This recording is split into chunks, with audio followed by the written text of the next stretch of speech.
Only media that have been consistent speaking against the bad government and for the purpose for reformers. Niger what yo?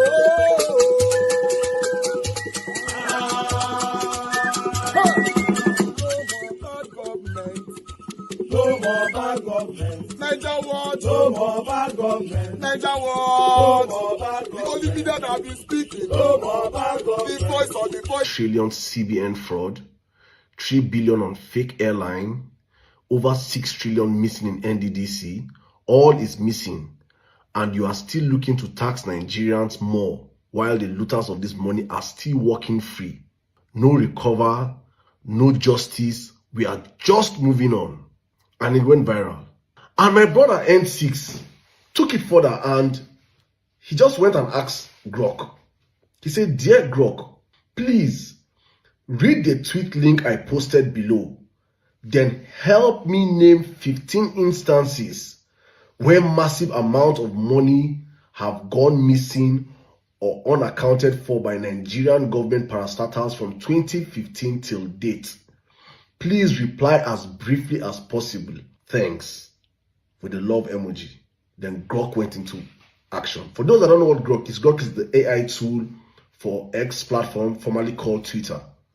And Grok came in and said, here are 15 reported instances of missing or unaccounted funds in Nigerian government parastatals from 2015 to 2026 based on public records. 1.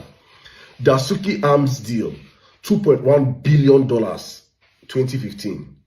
NNPC unremitted oil funds, $20 billion, 2015.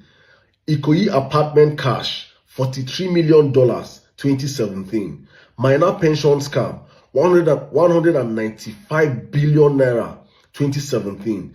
Jam revenue fraud, 5.8 billion, 2018. NNPC missing funds, 316 billion naira, 2018. NDDC mismanagement, 81.5 billion, 2020. COVID-19 funds probe, 100 billion plus, 2020.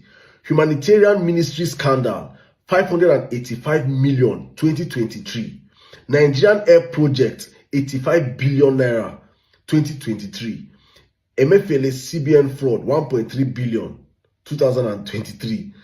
3.4 billion IMF loan, 3.4 billion, 2024. Power Ministry funds, 128 billion, 2025. NDDC missing funds, 6 trillion, 2025. CBN alleged fraud, 210 trillion, 2025. My God. I'm sorry. God. He now went further and said, thank you, Grok. Can you expand it and add 15 more separate instances? Like it is not over. And Grok said, thank you, let's go. Here are 15 additional reported instances of missing or unaccounted funds in Nigerian government 2015 to 2026. 16. Malabu oil scandal, $1.1 billion, 2017. Babachia Lawal scam, 544 million naira, 2016. Ahmed Idris fraud, 109 billion, 2022.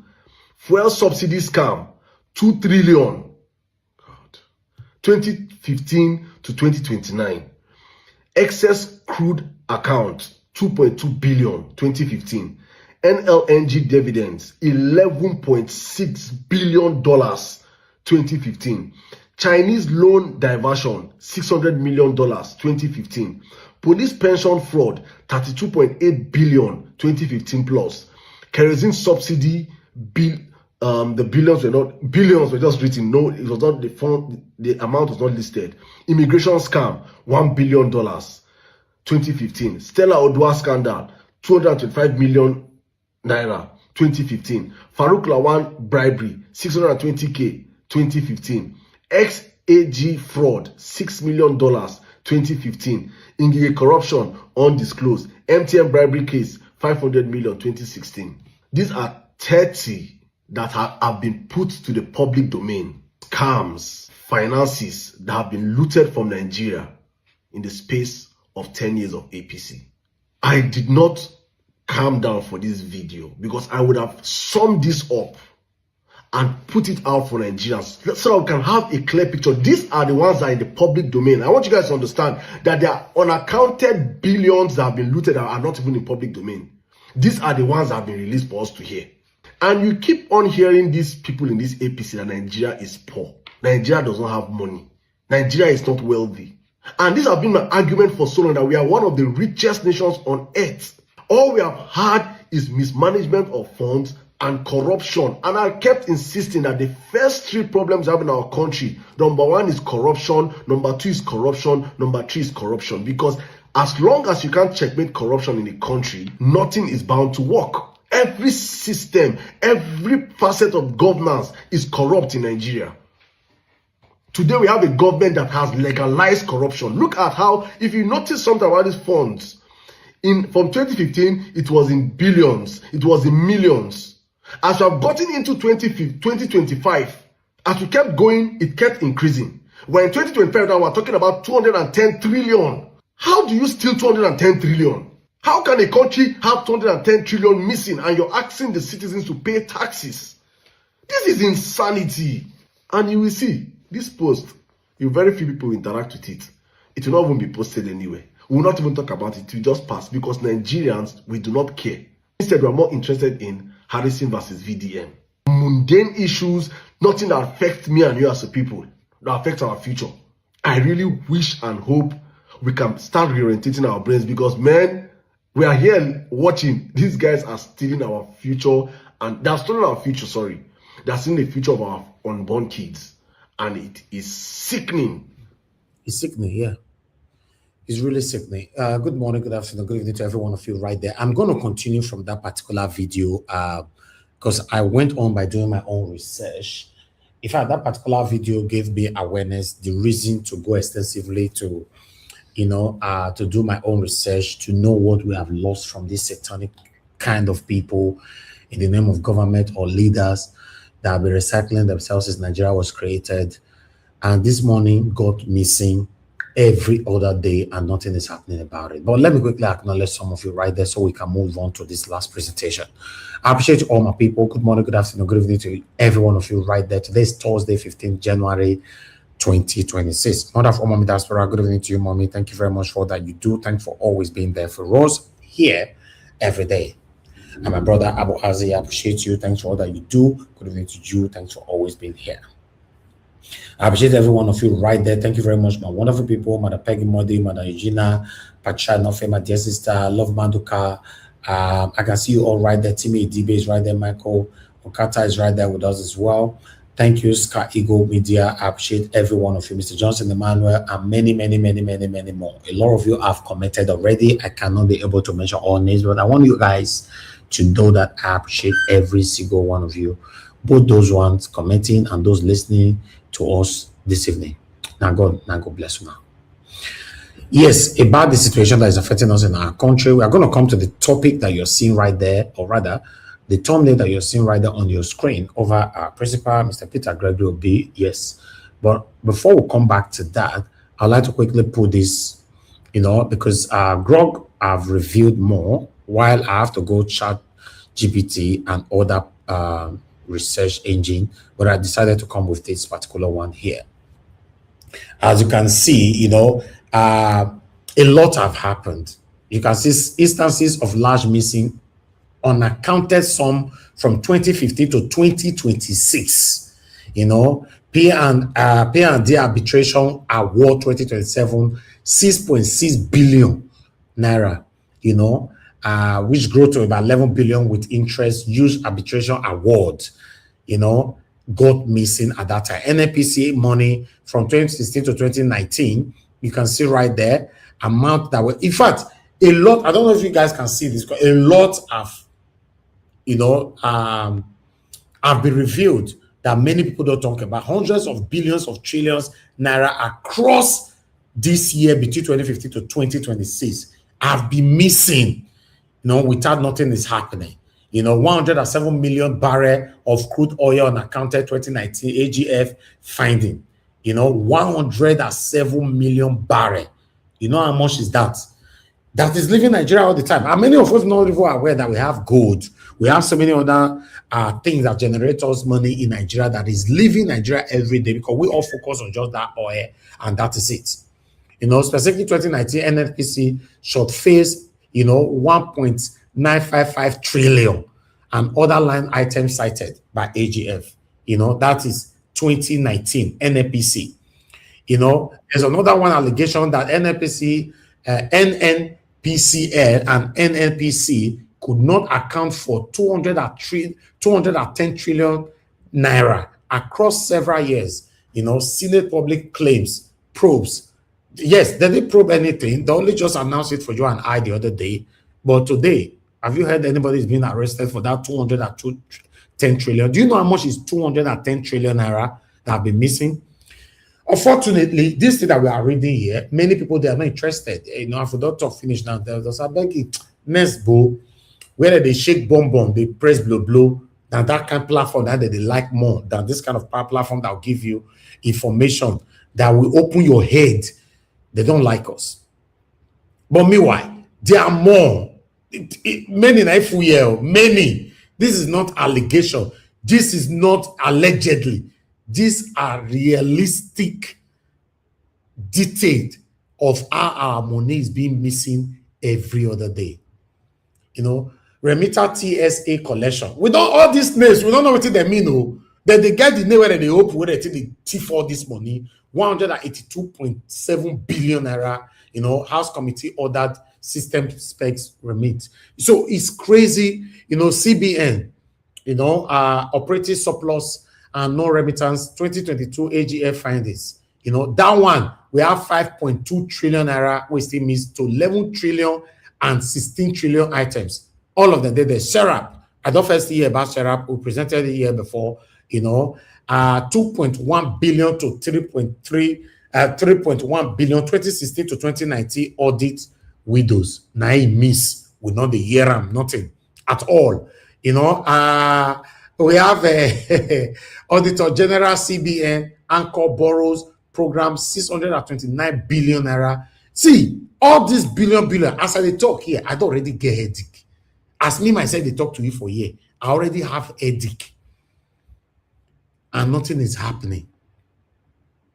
Nothing is happening. This is where we find ourselves. You know, sometimes we like to bring this to your attention, you know, for you to understand what we all are facing in Nigeria. So I'm just going to leave that one right there. You can zoom and read on your own. You know, these are all Dezani, Alice, Maduke still come out here. You know, the money with that one thief that time, $20 billion. God. And Alice, that Mazi or whatever they call her, Dezani, Alice, Maduke, former petroleum minister, you know, till today, $20 billion. That woman just escaped like that. One time, kind of form saying in the craze or in the sick or whatever happening to her in London. Nothing happened. After all, when I see James Ibori with the arrest for UK, I went to prison and all that. He came to Nigeria, he was celebrated. He was welcomed back home like a king. It happens all the time. Timi Persiva, former petroleum minister of whom an EFCC arrested warrant was issued in 2025, you know, over allegation of dishonest conversion of $14.86 million in public fund tied to refinery investment. That one is yes, sir. If you say make a calculator put all of this money together, give it the total, it go tell you say on account, you know, if you give it the total sum of this money, you know, fit, you know, let me just say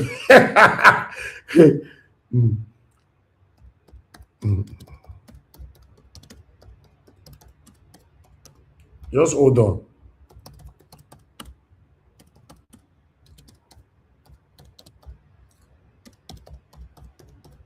Let's see if we can get that one while I'm taking this. You know, I don't want to miss where I was. Many. Una head go big. You know, what is Naija Watch. Yes, sir. Why don't you put this one as a topic for next day so that we'll discuss this amount of money individually? Because we need to start talking about this thing.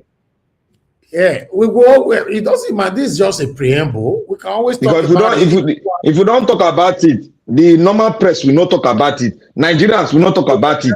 These are the things we should be talking about for the world to hear. Let me mention their names quickly. Abubakar Malami, Senior Advocate of Nigeria, former Attorney General, as you and I know, was arraigned in court for money laundering not quite long for 8.7 billion naira fraud, that's just like a change, change. When I say a lot of properties that were confiscated temporarily while the case is still ongoing, Malami, where they vibrate during the time of satanic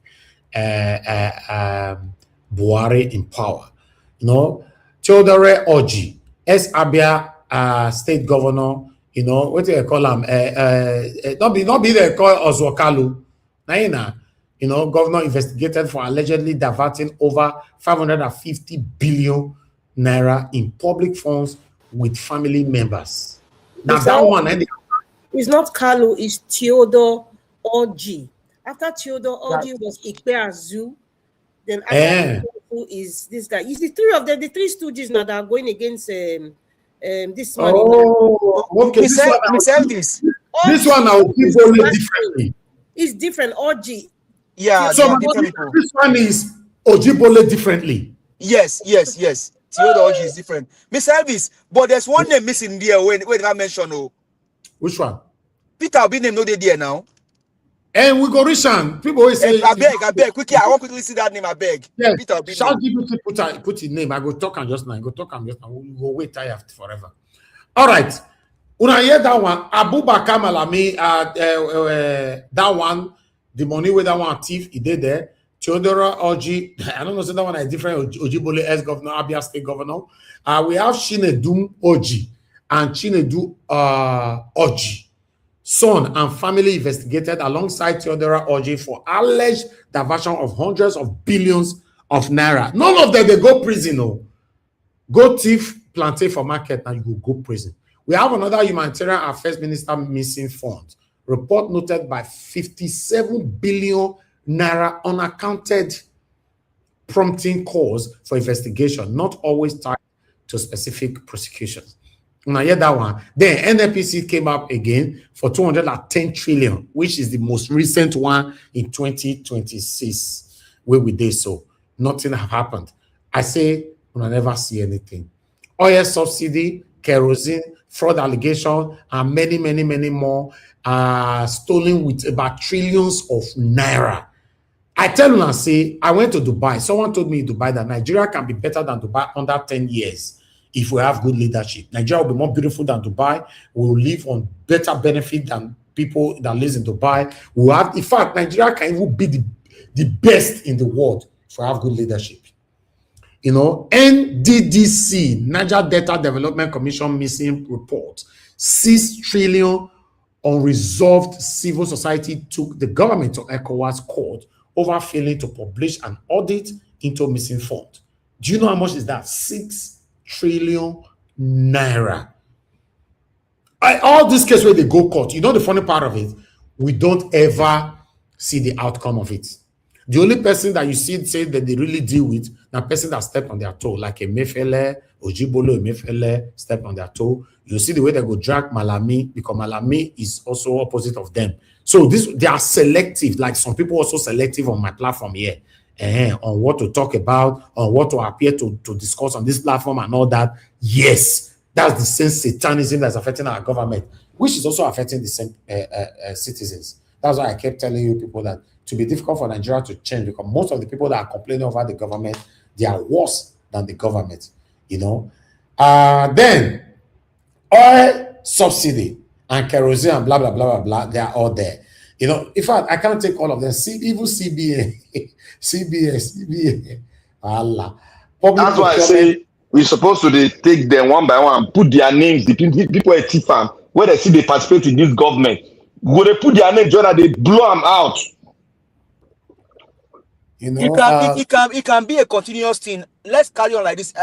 It can be a continuous thing. But Mr. Heavy, help me ask and say, may give Peter Obi name and the total of all of this money, I beg. Okay. Hold on. Before we get there, Step one, list major amount. You know, this money it be as it get. If they calculate am with dollar, they don't confuse. They don't confuse already. See, a very large systemic cases. We have $11 billion here. The total amount stolen, 16.5 trillion naira, which is 11 billion naira. NNPC, the total amount stolen, 120 trillion to 210 trillion naira. Then NNPC again, the same thing. AGF, whatever, blah blah blah. Everything is there. Everything is trillion. To put every central bank of Nigeria and finance institutes are also here. Between 629 billion naira to 0.63 trillion naira stolen. Then another 100 billion to 0.1 trillion naira, for deity, bad notes, and other cash handling issue, Then all the charges we bank the thief us will still come to that, because there's also charges that they take from my account and they receive text message every day. Charges, 200 naira, 50 naira, 150, 500 naira, 250, stamp, whatever. All these things are ojibole. Now they be all of them, they are ojibole. Then look at all the money. In fact, I don't get headache with all this money. See, 20 billion, 30 trillion, $20 billion, 30 trillion. My people, I better make a ask whether tell me amount Peter Obi has stolen. Make you tell us that one. What we hear Peter Obi, how much Peter Obi don't thief? Oh, blow. They say social media claims, e.g., 250 million. Social media claims. I like this.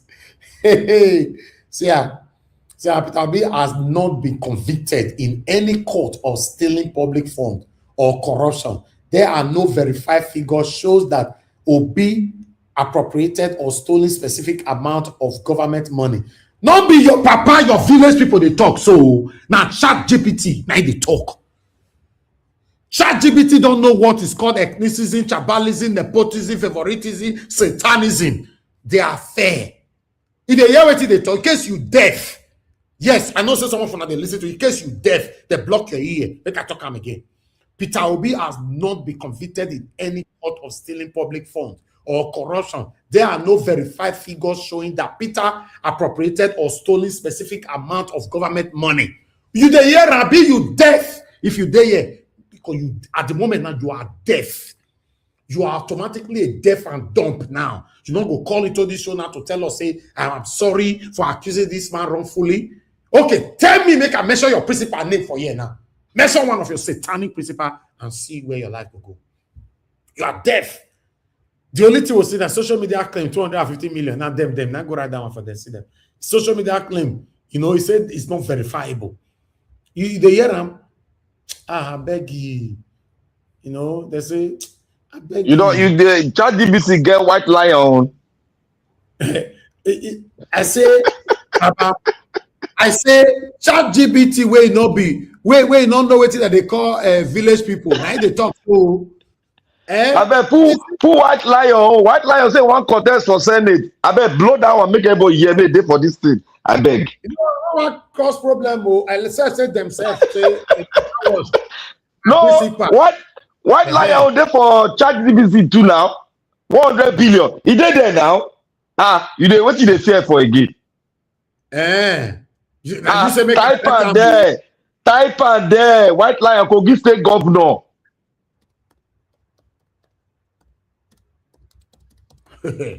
I don't want to go wild lion. I don't know what they do for wild lion. I'm not go that side. Okay. Let's see this one. Hey, BB. Hey, the year of the allegation that over 3.1 trillion naira, $2.1 billion. Wait to I don't mention somebody name. They said that man will be president. I tell you. I don't mention person name. They said that man will be president. All money we don't thief now they see for screen. So and so they talk him. I'm not make sure his name. I'm not go push me for there. They don't talk him. They not say any money we Peter Obi thief just now. But I don't mention that man name now. Say I'm not trillion they see here 2.1 billion dollars, whatever billion. See many past unrelated US case. 460 US authority and whatever allegation, drug baron, drug addict, drug baron, everything just baron, everything's baron there. You can see. I don't mention name, now that they talk now, I did not mention any name. Make I come up for here because when they drag me to the go where I don't know.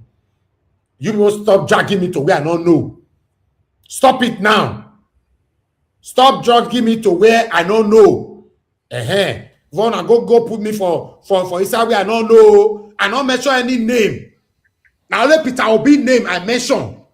And I don't see they say Niger what bring up that Peter Obi about Pandora box because of those illiterates where they come here disturb people. Pandora.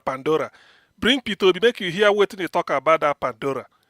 That one not be stolen money now, personal money now. Listen, no, because some people are damn semi idiots. So when they come, they just Pandora. They mention Pandora. Let them teach them what is Pandora. Let them bring them. I saw it in the one you. That's why I saw it when the first question you asked. Politicians, they get PhD stealing. They get allegation. The first time when it has not been. Una never see any teacher. We not sure now my country, Nigeria. See, and Pandora. I better read them. If you can read it from there. He said allegations that have been discussed publicly. Number one, Pandora Papers / offshore disclosures. Media reported that P2B was mentioned in the Pandora Papers in connection with offshore business interests. However, neither the report nor subsequent coverage showed he stole public funds. You see him? Obi said he did not break any law regarding corruption or diversion of public funds. As I did so, I'm not a governor. The moment I have my business I'm doing, if at all. So if I want to be governor, I want to put my money where I go there, any interest for me. When I come out, I continue from where I stopped. That is not a crime. It's not public funds. It's my private. Niger Watch, if you want to be governor of Edo State, you can decide that whatever you are getting from Niger Watch, you freeze it, put them in Pandora. We go give you after 4 years. Maybe they check the interest you go gain on it. It's not Edo money. So nobody can accuse you. That is the illiteracy we've been battling here. No, what it means is that the day you took oath of office as governor of Edo State, now that day then go start to know if you drink water, whether they're public.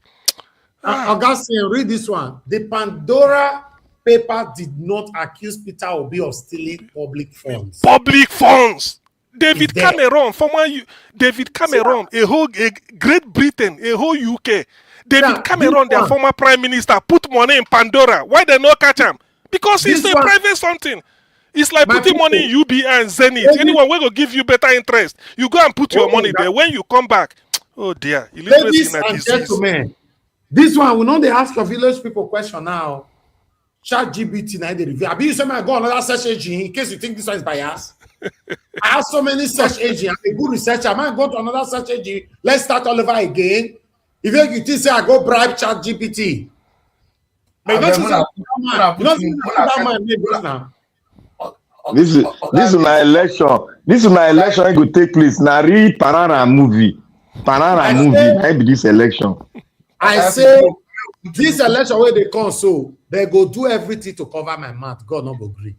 Now Panara movie will go watch for this election. They watch now.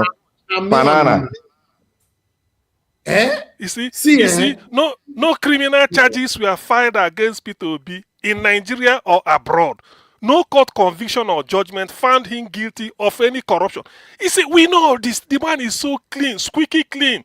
So my concern Okay. is people talking about Pandora. You know, Nigeria an illiterate country. Pandora, Pandora, Pandora. Is he go put money for Pandora? Now in Not be private. illiterate. We are not civilized. That is just all. We are not civilized. We never Where I mentioned civilized. that man name, where I mentioned that man name just now, I see what they talk. That man will be president for that country. Now see what they talk just now. When I mentioned that man name, I say, man mention your papa name. Alaji Tinubu. Okay, let's move on. My people, let's leave it there. There are We some never things know the country of that day. that we don't want to talk about here. Doesn't mean we don't know what to talk about. But If they fit thief the entire Nigeria, can't go and that place, they'll thief am. I appreciate you all. Good morning, good afternoon, good evening to every one of you. Let's start talking. And God, I go bless you now. Help us to press on the like, help us to share, press on the $sign, and encourage what we do. Remember, nobody they pay us for this our job when they do. Now you they pay me. So when I say press on dollars, I always do that. You know, don't join the people that come here patiently waiting for them to fail. No, we don't fail. So always press on the $sign and encourage what we do here. But before that, let me take this call quickly. Thank you, Mr. Joseph. Yes, sir. Mr. Elvis, I thank you for your presentation today. Thank you, You've done very well. I really thank you, and I appreciate it. I just want to bring something to your notice. Yes, sir. And to the platform. You know, since 1960s, when I started realizing this Armed Forces Day, I'm telling you, no president of Nigeria has ever come any day, any year we are celebrating Armed Forces Day, the president always graced that occasion and takes salute for our fallen heroes and also serving soldiers. But can you imagine? Our president Tinubu was before yesterday was in Abu Dhabi. After leaving addressing the delegates, yesterday he should have flown in with his private whatever jet yesterday and arrived in Abuja to promptly take that salute today at the ceremonial ceremony. This is serious honor. Nobody in the whole world will ever, no president will ever miss that celebration, that taking salute of our soldiers, fallen heroes. You know, it's a total shame. It's a total shame. He was a vice president that stood for him. Can you imagine that? What's all this? I just want to point that out. It's a disgrace, you know, and nobody's talking about it. Not our main media platform. Nobody's saying anything about it. No. What we reveal here, our main media mainstream cannot do it because they will be closed down. They have ethics rules that guide them. So sometimes we can't always blame them because they are. It's not done. The whole world, every country. It's sad. Forces Day, and the president is not there. Okay. It's a shame. Okay. Thank you. All right. Thank you, sir. God bless you. Thank you very much. I appreciate you. Yes, sir. Okay, so thank you very much, sir, for a super chat already. God bless you. I'm very, very grateful. Okay, guys, I would like us to start talking right now. Let me go to the first person on the panel, which is Black Panther. Black Panther, I would like you to talk to us. Before that, hold on. Madam Peggy Mondi just super chatted me as well. Let me quickly acknowledge this. Thank you very much, man. God bless you. I'm very, very grateful. Thanks for all that you do. In fact, I can't thank you all enough. Mr. Simon, please talk to us. Mr. Simon, what's happening now? I pick your call, you vanish. You know, let me quickly return this call, please. Mr. Simon, go ahead, talk to us sharply.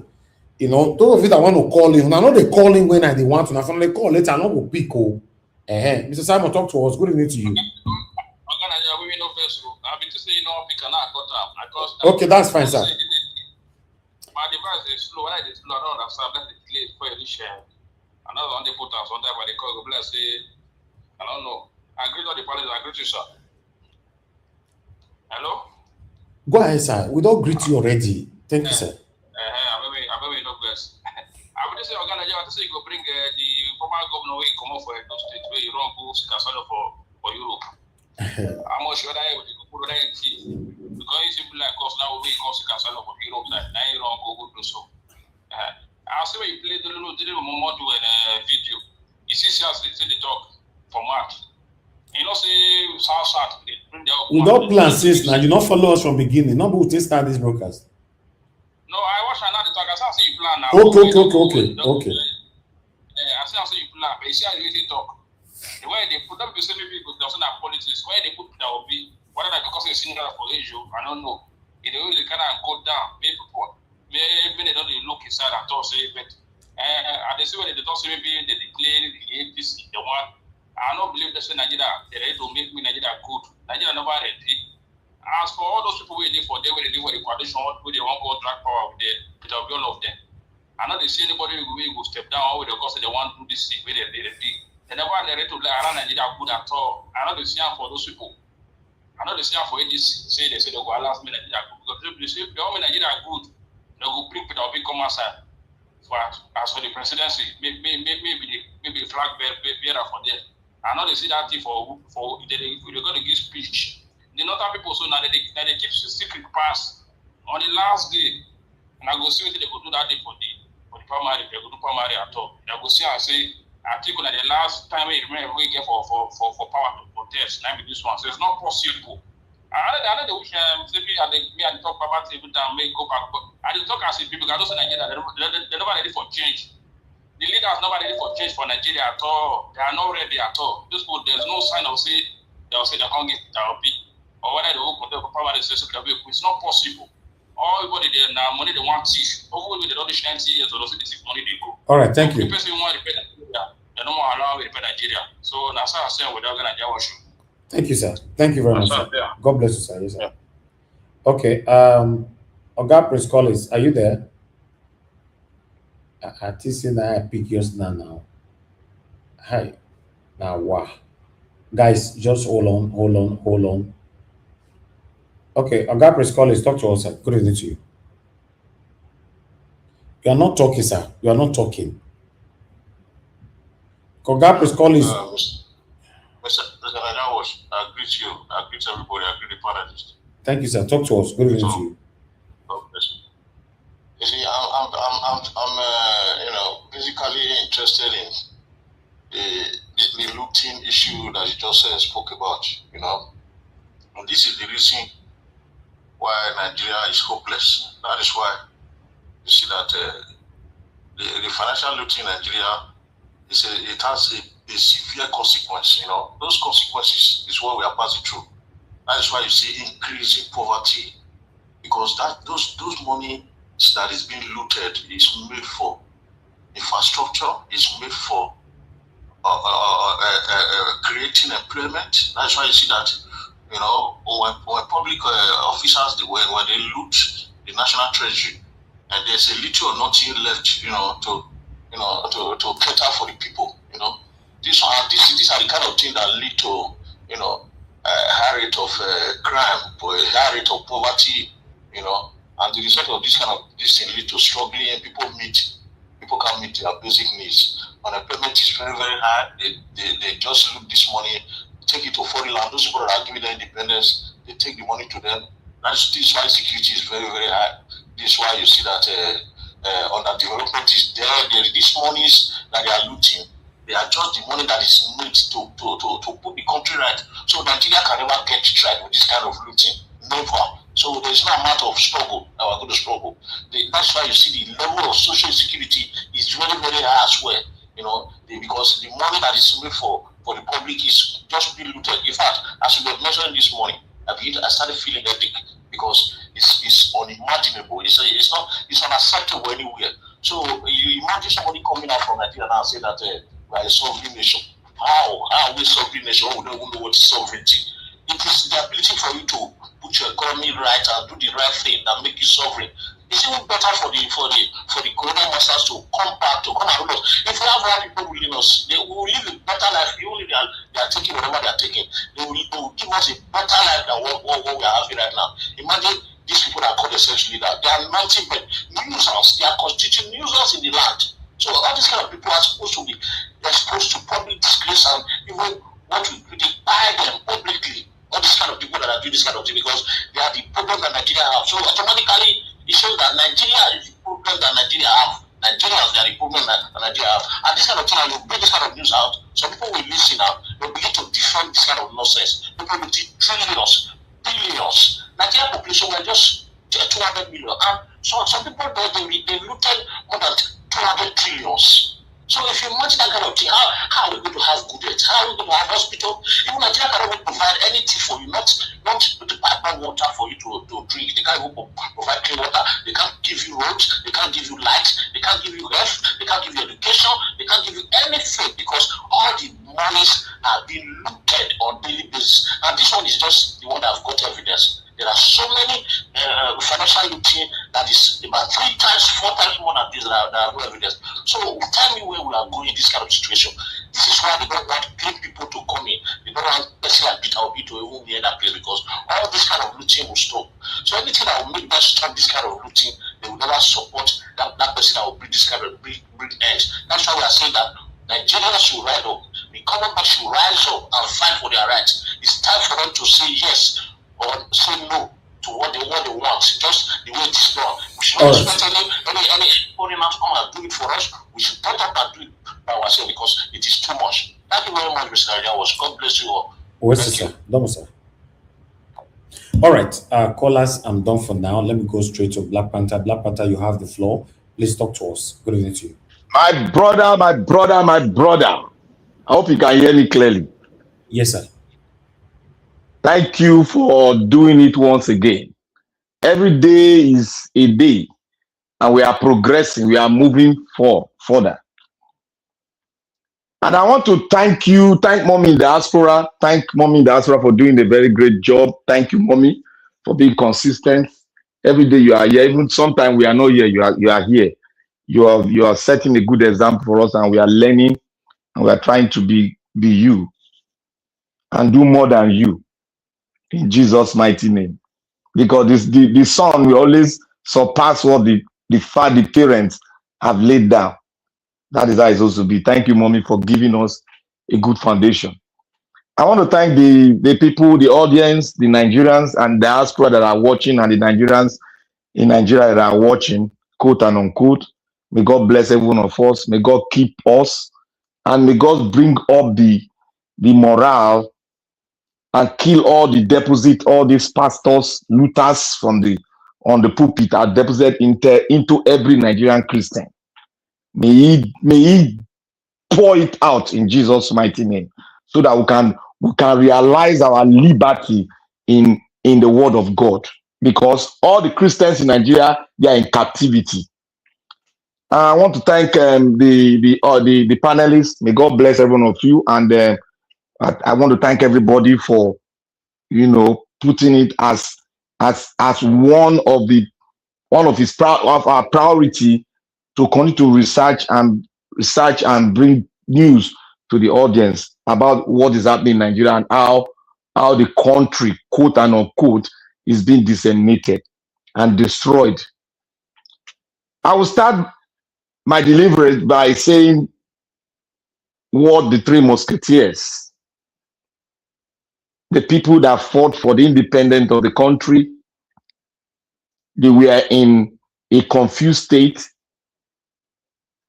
One was, Nnamdi Azikiwe was pulling them together. Oh, we can come together. The other two, Awolowo and Sadana, said no. Nnamdi Azikiwe said yes, we can stay. Now, Awolowo said one thing, which we all can all see today. And Awolowo said, he said Nigeria is a geographical location. It is not yet a country that we can call our own. I'm going deeper. We are not yet a citizen. It is just a location.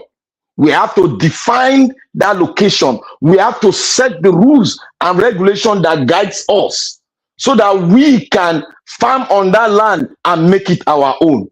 So that we, as we are diverse in the diversified form, we can say we are so country.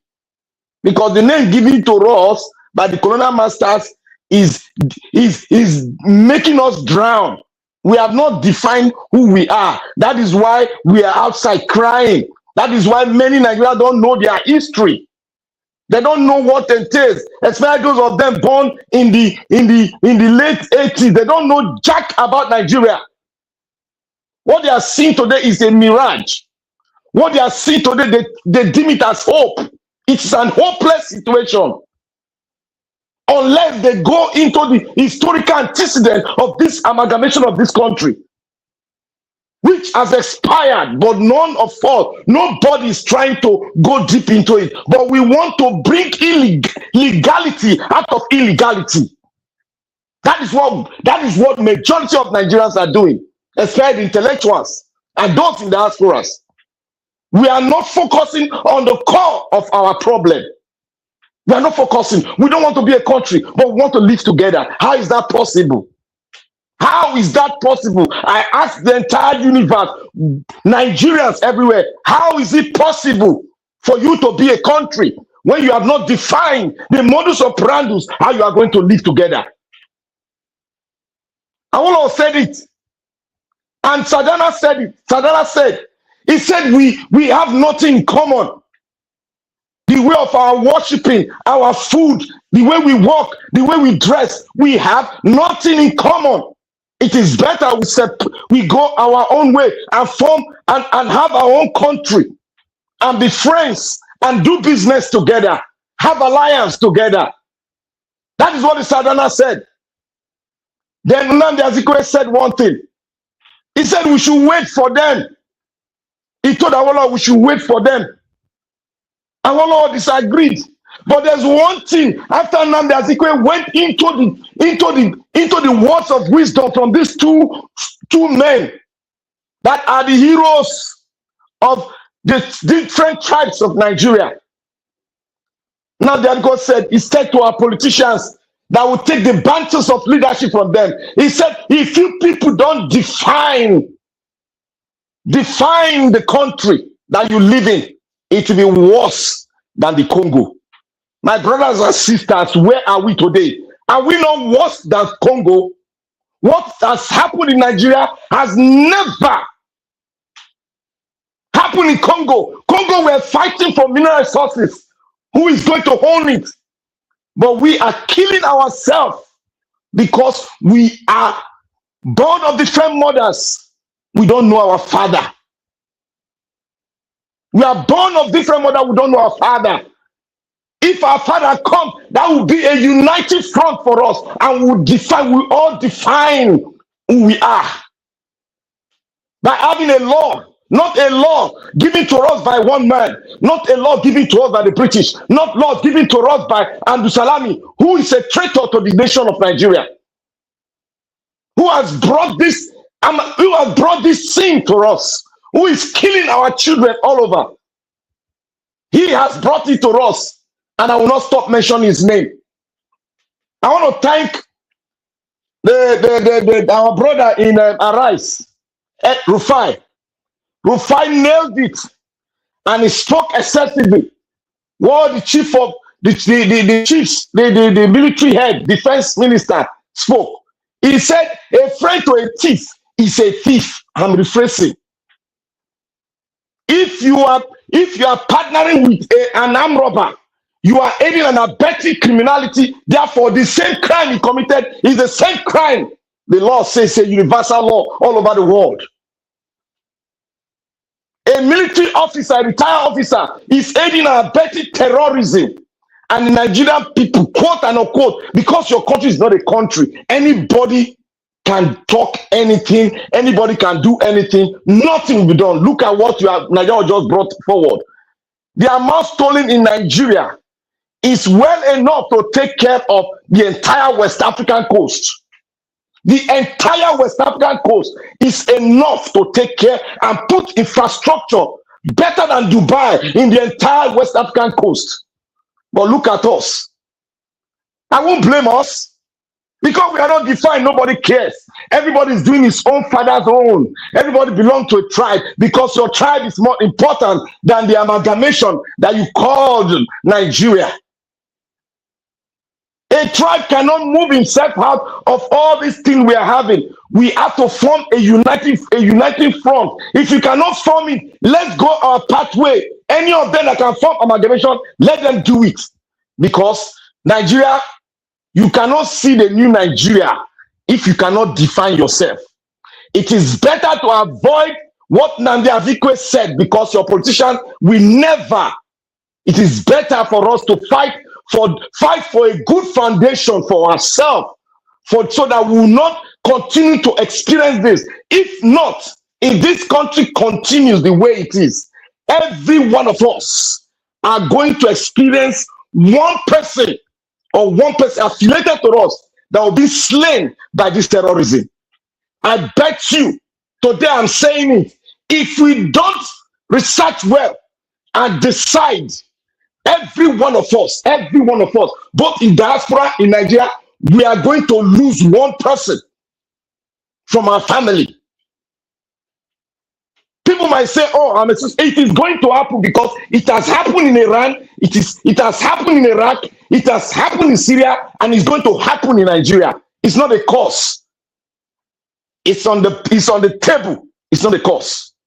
It's what I can see. I research on that. I will tell you. If my conclusion is not where, go do your own and let's see your conclusion. So, my brothers and sisters, I would like to praise the chief of army, the Minister of Defense. As of today, he has tried to sign a new defensive pact with some countries, especially the United States. Because of his audacity, he has been able to allow the United States to allow us to get 24 aircraft. 24. It has never been done before. 24 in a blow. And Nigeria is getting, they even went further to make Nigeria get at a strike helicopter, which is owned by just 4 countries. United States, Nigeria, and one other 2 countries. You can go ahead to make the research yourself. It's an attack helicopter. America has been able to give Nigeria 12, which they've never done before. It's a sophisticated helicopter. It's like a fighter jet. It can strike from 100 kilometers. It can see you and it will strike straight to target. It doesn't miss target. I want to thank the Minister of Defense because of his straightforwardness. We have been able to acquire this and acquire at 50. In total, we are acquiring 50 helicopters that will help in fighting insurgents. These are strategic equipment. And last week, some radar equipment were given to Nigeria, which will be operated by the Americans from America. The installation is being done now. So anybody that is saying America should not come in, that person is a demonic devil. It's a demon from the pit of hell. If you know what is happening in Iran, you will not dare open your mouth to say it. More than 10,000 lives have been lost. And they are trying to execute public execution of lives now. And that is what we should expect. If you allow these people to take continuing power, they are going to make sure that the Sharia, whatever, they are not going to make you a Muslim, but they will be on top, using indirectly the Sharia law against you, your existence. The human right, you got it no more. If you don't fight today, you got it no more. That is why you must invite the superpower to come in. You must sit down. If you listen to what I delivered yesterday, it was a brighter one. We spoke, 3 of us spoke, or 4 or 5 of us. We spoke on this issue. It is high time African countries should throw away this colonial mentality. Sit down on the round table, discuss it, make an agreement. It's a global world. Saudi Arabia did it in their oil sector. Saudi Arabia has only 1 oil refinery, the largest in the Arabian country, the largest. And America discovered oil for them, but they signed an agreement for some years. There should be a transfer of technology, and now their refinery, their oil sector, it has been indigenized. Who manned them? The Saudi Arabians. They are in charge of the equipment. Transfer of technology. That is what the black African nation has not been able to do. Everybody is scared. Oh, I don't want this. the so-called intellectual will bundles your mind to say, oh, and we don't want it, they come, they will steal your mineral resources. Let us look at the atrocity, the stolen wealth that Nigerians, that is saying the West will steal your money. Let us look at the money, what they've stolen, and let us put it equivalent to what the equivalent to the financial wealth that the colonial people have stolen. Let us put side by side, and you see how dirty we as a black race is. How we hate ourselves. We don't want development. But Nigeria, I will thank you. I will continue because I am absurd with every Nigerian. They are not targeting and speaking to the right point. We must decide what we will be. Thank you, Nigeria. Nigeria will be. God bless you. Okay. Thank you, my brother Black Panther. God bless you. Appreciate you. I appreciate every one of you right there. Thank you very much for your support, Mr. Joseph Orji and many others. Guys, help us to press on the like, help us to share. Before I come to Madarita, I'd like to play this short video from Very Dark Man so that in case you want to add it to our topic. Let's quickly take this one. Because when I came into this country, I started asking myself, is this really an African country? Then I realized that Africa, the only people that are really doing well in African countries are the African countries that don't have the black skin. And it's so crazy. If you look at Egypt, if you look at Algeria, now look at Morocco. Everything in Morocco is amazing. You almost think you are in Europe. And it's so crazy. Look at the roads, look at the sign of the road. If you see their policemen looking all clean and neat, you don't see road, no gallop, nothing. Everywhere is developing fast and looking good. Then you ask yourself, are you sure these people are Africans? Again, I ask, is the black skin curse? Because when you look at Nigeria, have you looked at Ghana? Greedy leaders, looking as if we don't even have money. Check the GDP of this place, check the GDP of Nigeria. Only Lagos self you fund this country. Only Lagos. Then you ask yourself, are we good or are we cursed? Look at the brands that are here. If you enter inside this place, you see Sahara, you see the Cyclone, you see Pull and Bear. All these people are not in Nigeria. You see LV, a lot of things. Everything seems to be working. They prioritize their comforts over greed. But African leaders, no. Now I understand why these people don't want to be associated with Africa. Because everything works here and everything don't work here in the black African area. It's so crazy. Have you been to this place? You would not want to believe that. You are in Africa. Bro, man, I don't know what's wrong with the black skin Africans, but may God help us. If we are cursed, we need to go and pray. Make whoever they hold us, make them release us because we are messed up. Again, are we cursed? Please, guys. You don't have nothing like this in Nigeria. Nothing. ShopRite, don't run. Even small supermarkets here and there, they've all left. Come here, you see hospitals working well, road, this, that, welfare. I'm disappointed. I'm heartbroken. I don't even understand. I kept on trying to think, trying to make sense of all of this, but man made. He said a lot of people are going to find this video offensive and he don't care. I don't care less, my brother. And he's asking, is the black skin cursed? And the answer to your question is yes. Very Dark Man, yes. Very Dark Man, black skin is cursed. It's a big one. And there's nothing anybody can do about it. Absolutely nothing. Every black African country in the whole Africa, every one of them is cursed. They're not cursed because the ancestors of God choose to curse them. They are cursed because their leaders are cursed. And when I tell you the leaders, everyone, don't ever think is your politicians, because it's also you people that are going to be the politicians. Tomorrow, Harrison Gwamishu is also going to be part of them. Malami is going to be part of them. Farouk Ahmed is going to be part of them. What can we say? Ifan Yokowa is part of them. So black skin is a big curse on black skin. Yes, they are cursed. They are cursed. Have you ever been to Morocco?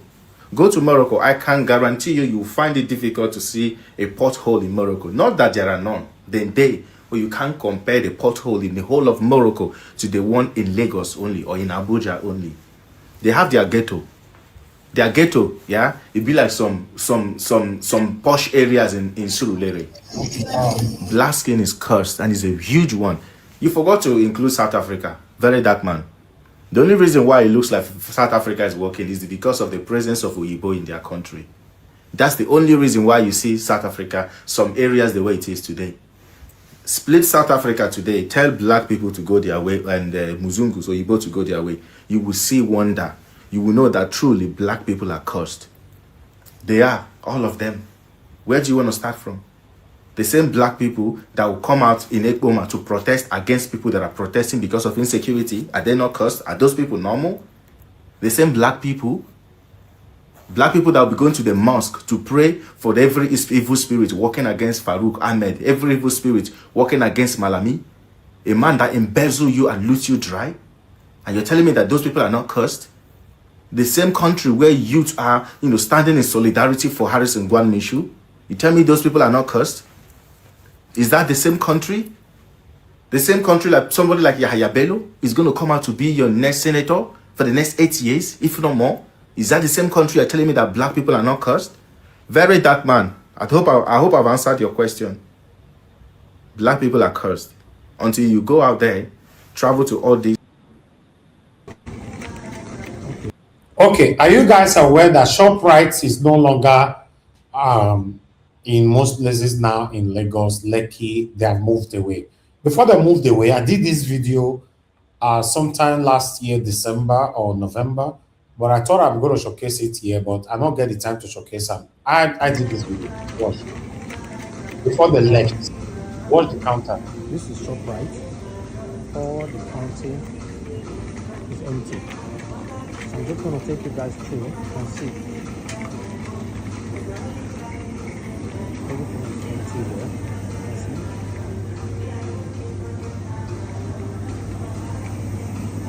All the counting. Look how empty everywhere.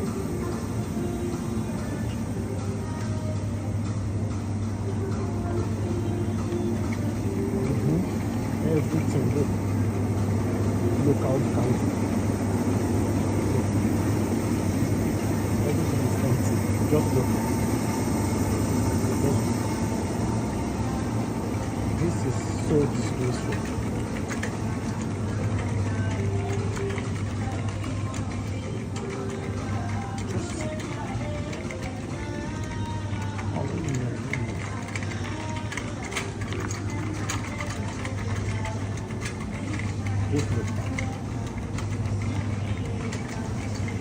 Just look.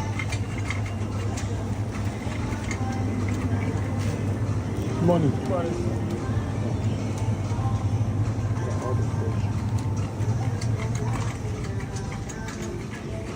You all can see, right? I did this video just imagine. End of November, so early December. They closed now. This particular shop price finally closed now.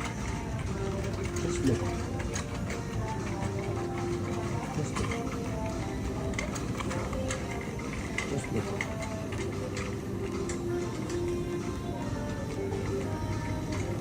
Okay, this is where they sell food.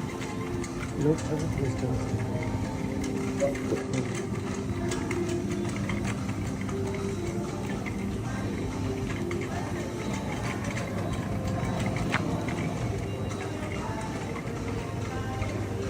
Yeah. Just look. And look at this side. Look at this side. Everywhere is empty. It's crazy. Yes, I was trying to. Well, depend on what you want to do. Just do it.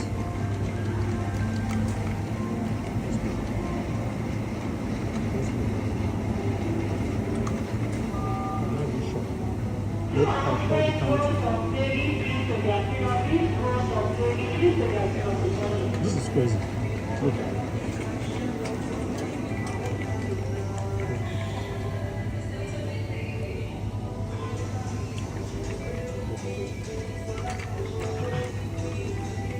No, what did happen? Yeah, I don't understand.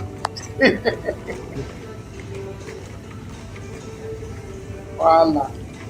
Only me they ask myself, say, what did they happen? We don't understand. Yes, so it's the reality. This is Nigeria for you. Good.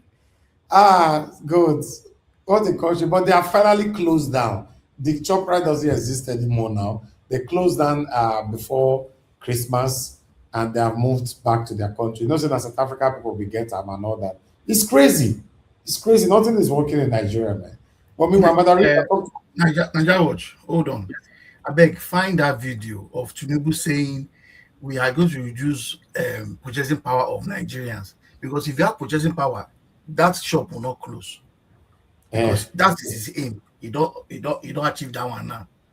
They've closed and they are all happy. It's very sad. Very, very sad. But meanwhile, They are going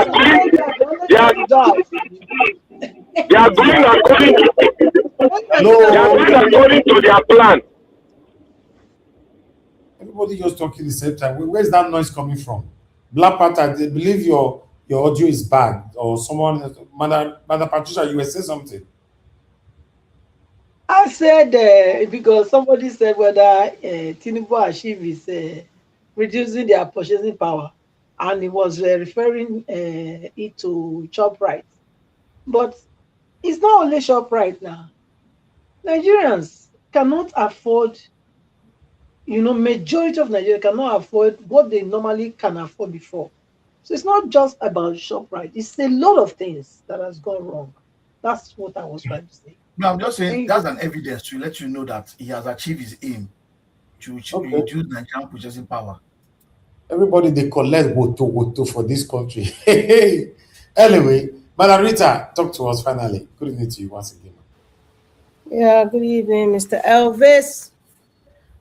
Good evening to everyone in the panel. My lovely mommy, Lamehi, and everybody in the comment section too. Give us a Monday. It's good to see you. Dr. CM, I feel like it's a long time since I saw you. Happy New Year, sir. And Omashola, Happy New Year, sir.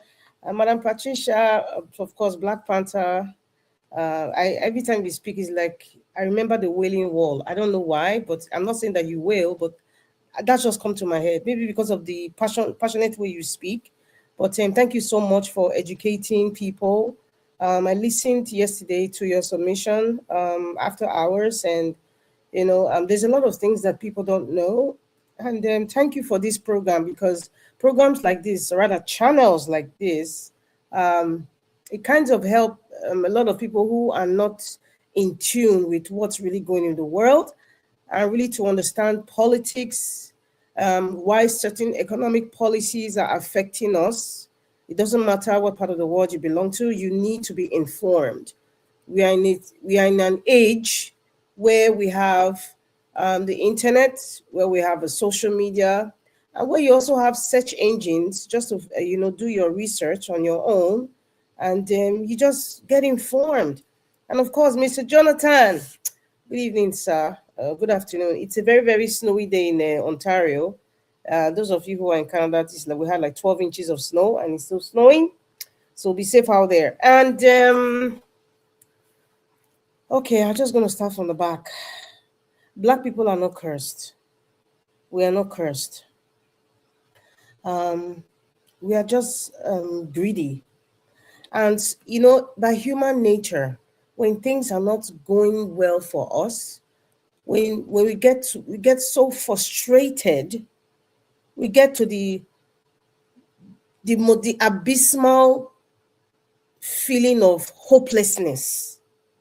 We try to self-defecate, and then we try to look for a moniker, a name to call our situation, or somebody to blame for our situation. It's human nature, and it's not just it's not just the black man that feels that way.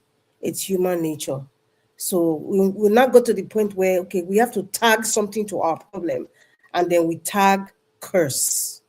We are not cursed. The black man is not cursed. We were never cursed.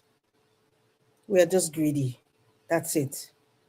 And until we find solution to taking the bulls by the horn, to fight this demonic spirit of greed, we will continue to find labels like cursed for ourselves. We are not cursed.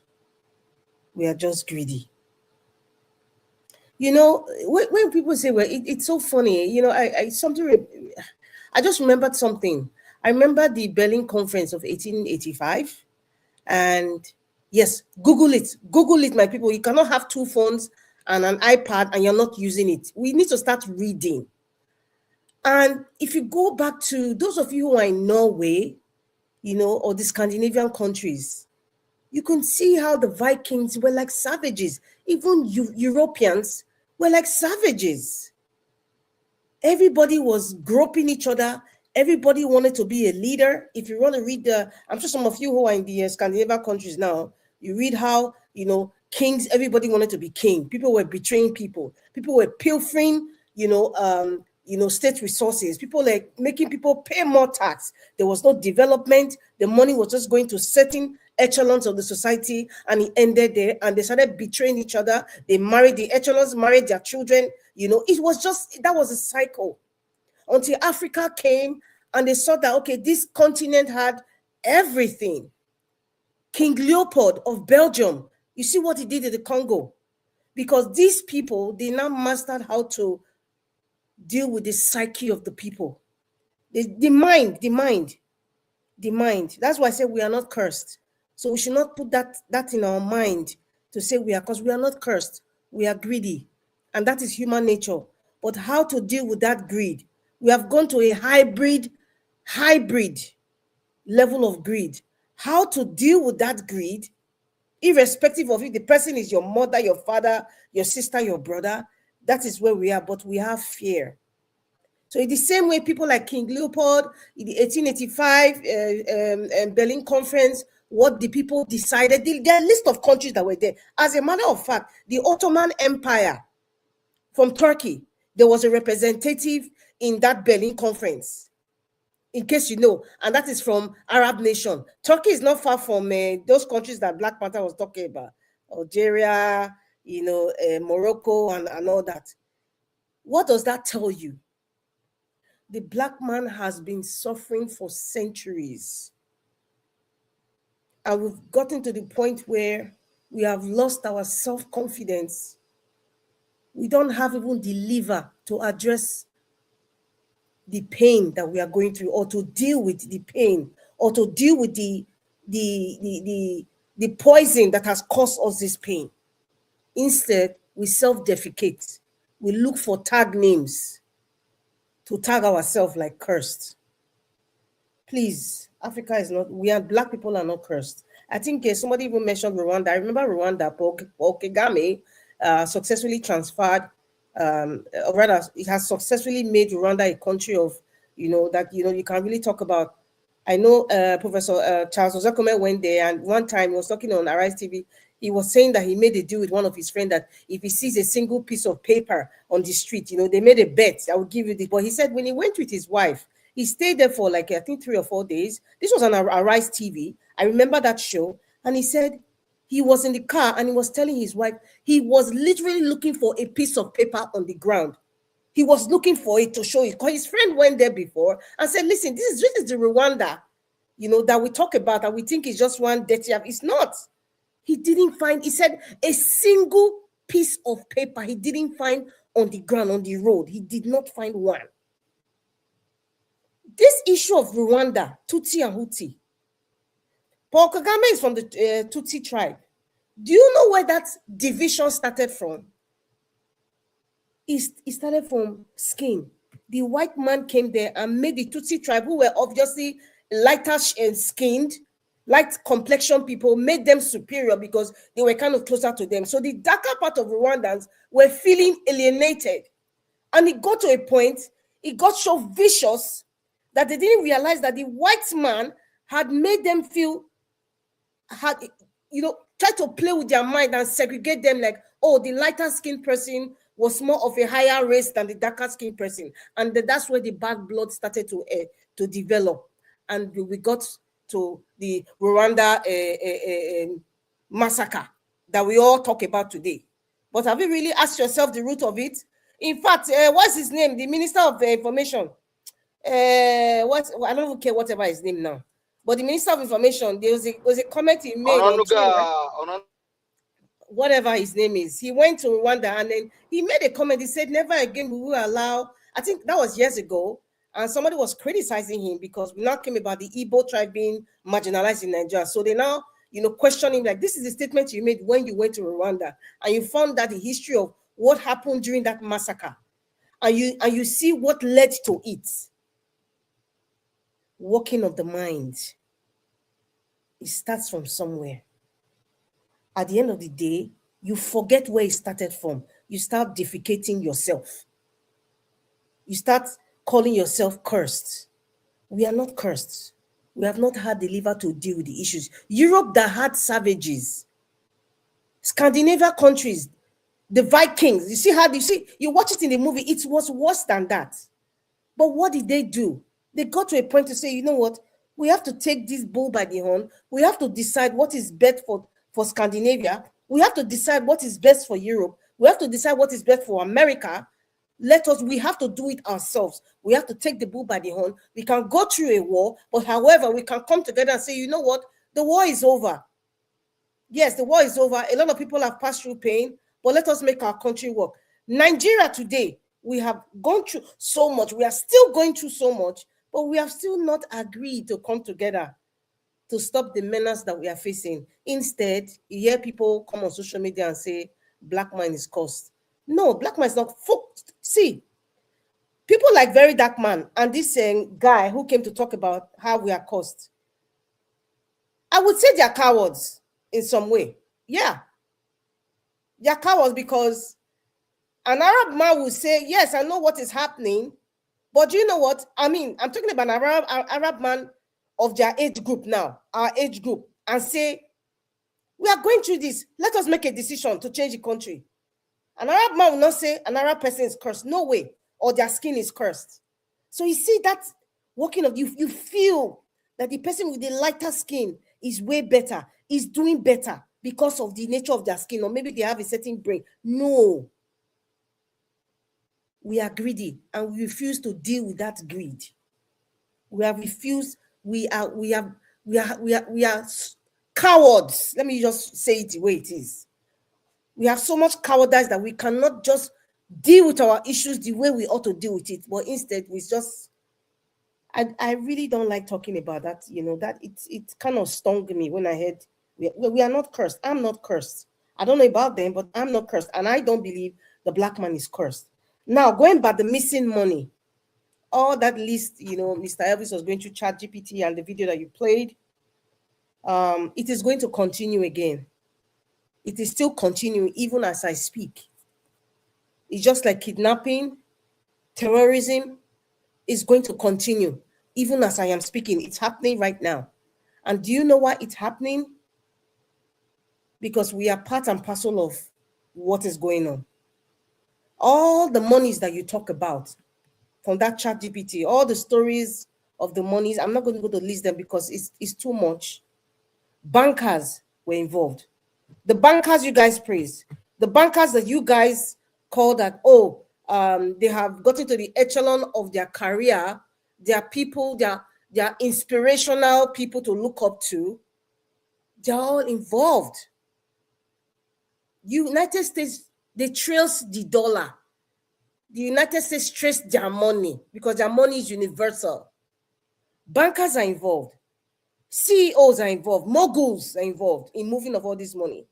Your Nigerian celebrities, they call it taking out dirty money. They go back, come back and open a business. You convert into clean money. They're all part and parcel of it. Business moguls, ministry workers, people who are working in your secretariat, they're all part and parcel of this. The people attached to the names, they didn't just do it themselves. And that is what I'm trying to say is look inwards. Yes, look inwards. The man from Bodilon, who is the president of Nigeria now, who everybody's calling Steve, but he has Bayo Onanuga, he has Bajabi Amila, he has people in the ministry, he has a Senate president. Even the Senate president has his secretary, he has his aides.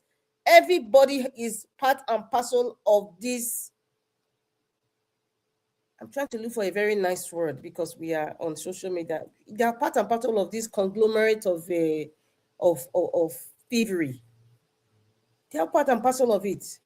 Some are celebrated. Some of them, you celebrate them. Some of you celebrate these people.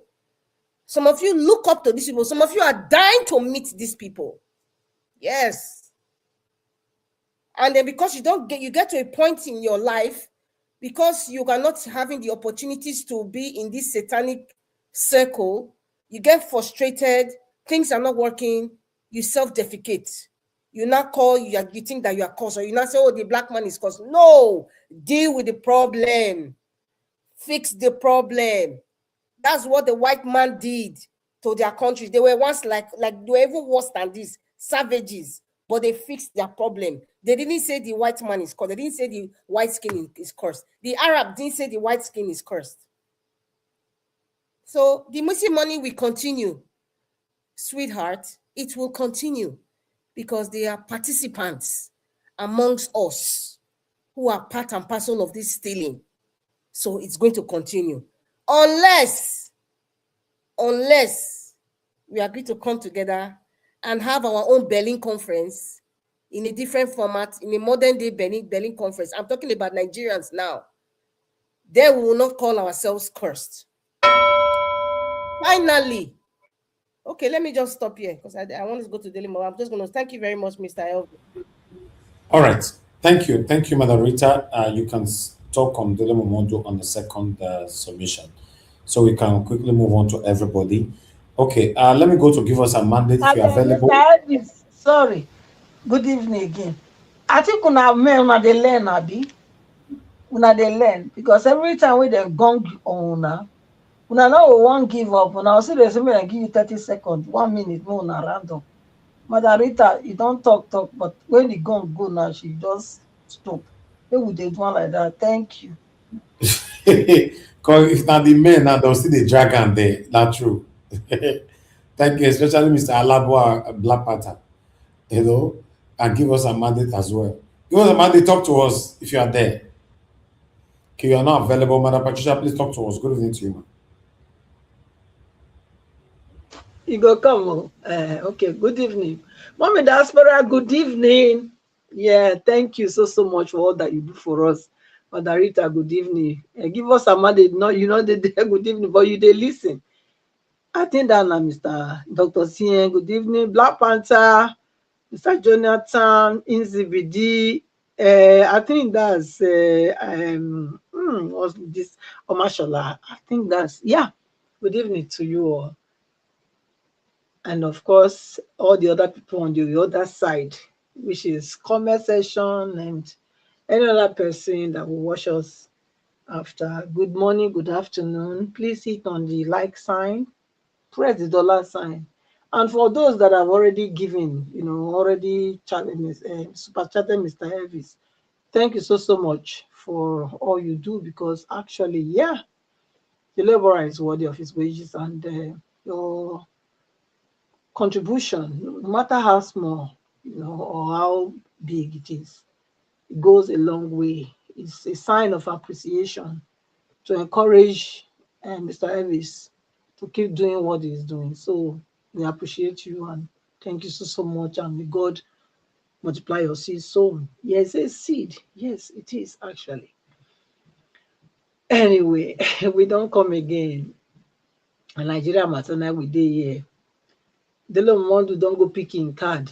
Yes, so but we know already that his stance is that Obi should be a VP to. I think maybe I'm far away. If you can, am I far? Can you people hear me clearly? Obi yes, should be yes, we can hear you. Obi should be VP to Atiku. That's his stance. I want to know because yes, it's not in the government. It's in the opposition. But he said that he went to his native town, which is far down, close to Kogi. That's that area.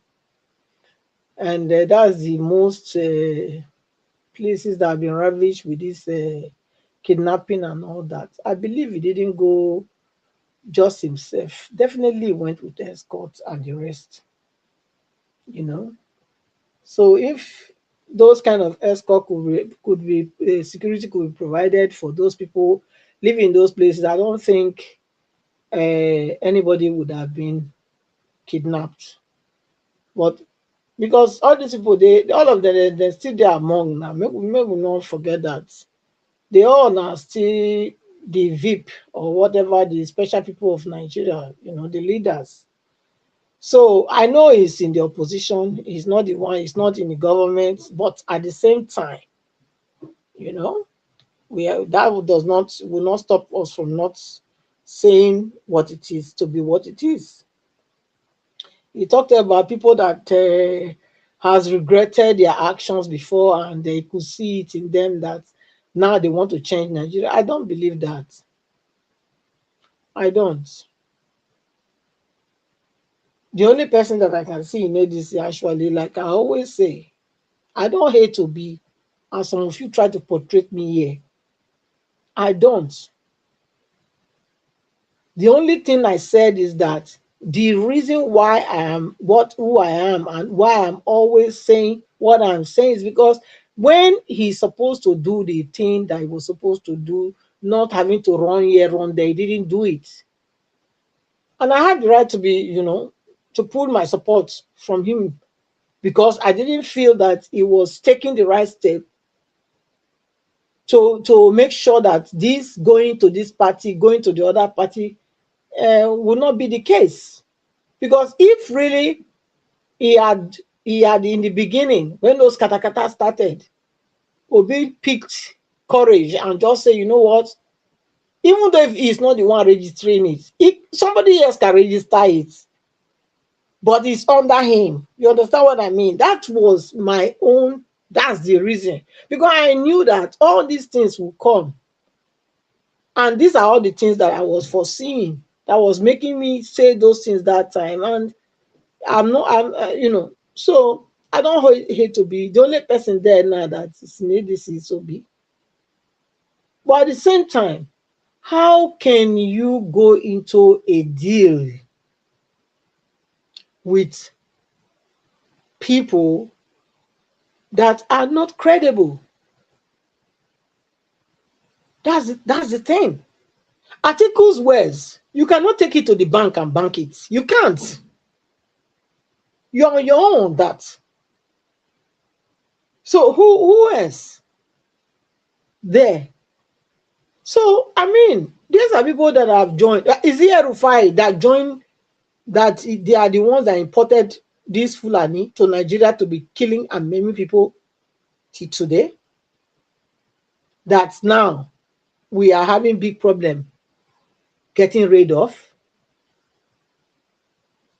the money that they're supposed to spend for Nigerians. Nigerians are in IDP camp. They've used those money to go and lobby people to be saying that there's no genocide in Nigeria. So where do we start? Where? So this is my grievance. And this is why I stand where I stand. Obi is a good man. Yes, I agree. But is he proactive? No, it's not. It's not. If you ask me, it's not. It's not proactive. No, it's not proactive. I can say maybe it's reactive. That's my own opinion. You can come and give your own. This I have judged the way he does what he does. He does what he does. So this is my own observation. So ADC for me will not give him the ticket. Will not. Because these are people that they are all deceivers. Obi is the only genuine person in that place. And I don't know why he's even there. If he knew he was not going to feast, he was not going to get his own party, then he should have stood firm and make Labour Party work. Could have stood his ground. Whether Aburo, satanic Abure, no satanic Abure, if he stood his ground, I think yeah, maybe we would have been seeing a light. But as far as this is concerned, I don't think they are playing any game. People that are thinking they are playing game, you can continue. Me, I'm not stopping you not to think what you want to think. But don't stop me from not saying what I want to say too. You know, that's it. I can't see where Atiku is going to step down. I can't see it. I can't see it. Atiku that destroyed PDP. Atiku single-handedly. Then you not tell me that same man has repented. He love you now. He love Nigerians so much now. That's what Delo Momodu was saying vehemently. Was like, oh, these have changed people. They are seeing their mistake. I don't believe that. I don't. They are there for their individual interest and ambition. It's only Obi, and I don't know where he's doing in their midst. Honestly, if you ask me, I don't know why. Because it would have been better for him to have his own party under somebody else's name. That's been smart. Yes, that's why I call smart. If he had a party, but it was not on his name, so that because we know these people that we are up against, that anything that he will say is his. Of course, they will come out with all their full force to make sure they pull it down. But using somebody and being discretive, I believe it would have worked. Yes, why not? But let's just keep watching what will happen. All those people that scam Nigeria, the money that you asked ChatGPT, that video that was played, I can tell you that it's not only ChatGPT, even DeepSeek. If you ask DeepSeek to bring a lot of all those things too. But again, we have to know that these are AI. AI is not the final. How do I want to put it? The final truth. Okay, the truth that they bring here to you is relevant to the person that feeded the AI. Is the one that gave that AI that information. That is that person's truth. So it's not something that we should just swallow with everything like hook, line, and sinker. Yes, some cases like this one, yes, they are true. It's true that all this scam happened to Nigeria. But if you're doing other search, make sure that also you don't only use one search engine. Okay? Try and contrast so that you are not also misled. That's what it is. Thank you, Mr. Why can't we do this now? Hey, Mr. Elvis. Mr. Elvis, what do you do so not good? You say now you say only one we press. I say make I press am so many times. He don't commit the same crime too. You see, the lawmaker is committing breaking the law. Mr. Elvis, He don't reach time. Mother Rita. No, na lie. Don't fight party vote. Na lie. You don't reach your time. Black Panther, you're not supposed to even be talking. She stopped when he rang the bell. You just want to make a fuss out of nothing. Please, can we move on? Black Panther, I beg. Mr. Elvis, that was deliberate. She did not continue. It was deliberate too. You kept ringing the bell because you're trying to say something. That's what I'm saying. I did it deliberately, and now they want to capitalize on that. Mr. Elvis likes more trouble sometimes. Yes, he loves it. Network is falling. Can you hear me? We can hear They you say loud and you clear. they say you like trouble. Can My anybody? network begin fail. Yes, we We are can hear hearing you, you. Mr. Elvis. We can hear Eh, you. Yeah, We are yeah, hearing you. Franca. All right. Okay. Thank you. Thank you. Black Panther, your network is so bad. Whenever you unmute, you messed up the broadcast. Please just leave and come back. Your network is bad. Whenever you unmute, you messed up the broadcast, to be honest. Yes, I beg, we could have not used that against our mama, and that was deliberate. She not pass any seconds. And because she mentioned her earlier on when Mandarita stopped immediately, so I just wanted to look for trouble. Nah. All of them don't go hide for that corner now. Anyway, thank you very much. I appreciate you all. But let's quickly move on now and hear from Mashallah. Mashallah, please talk to us. Good evening to you. Then Augustine, get ready before that. After that. Good So evening, everybody. yes. Good evening, everybody. I greet the house. This today's topic is back and front. I don't know where to start from. I think I'll start with the issue of the black man. I've always said it.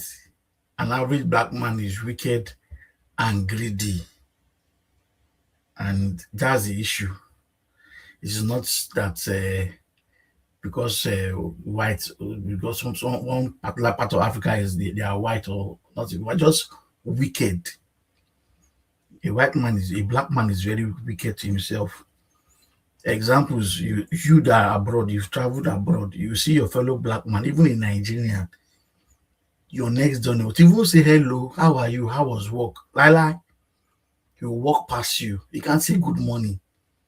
That's your fellow black man. But you see a white man from another country, they go say hello, how are you, how is it going? You see greet.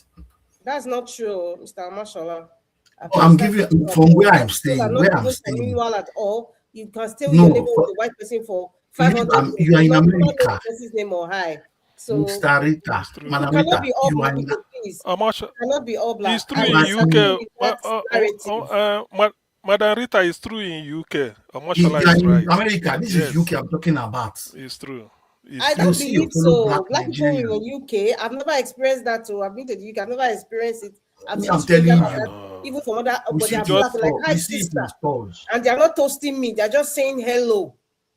Please, both male and female. So the one way they talk so much, I beg, I disagree. Not be all black people. I beg. People are dealing with taking care of 500 people at home and school fees, and a white man that is eating corned beef and baked beans. He will say good morning now. Which responsibility does he have? Let's say the way it is, I beg. See, why I'm saying that is I have a reason why. In this part of the world where we stay, a black man that is from your country sees you are doing fine, and he sees his next door neighbor, who is a black man from the same country, but not the same tribe, is not doing fine because he don't talk. He doesn't tell you what he's doing. The difference is clear. You see a black man and see they don't agree, they don't want to help each other. But you meet Lebanese, meet Pakistanis, they help each other in growing up. That's what I'm saying. Don't I say we're greedy? Our greed is not only financial. We can't even to give you assistance to take to the next level. He has information for you, but you hold on to it. It's not money. We're not talking about money. That's how greedy we are.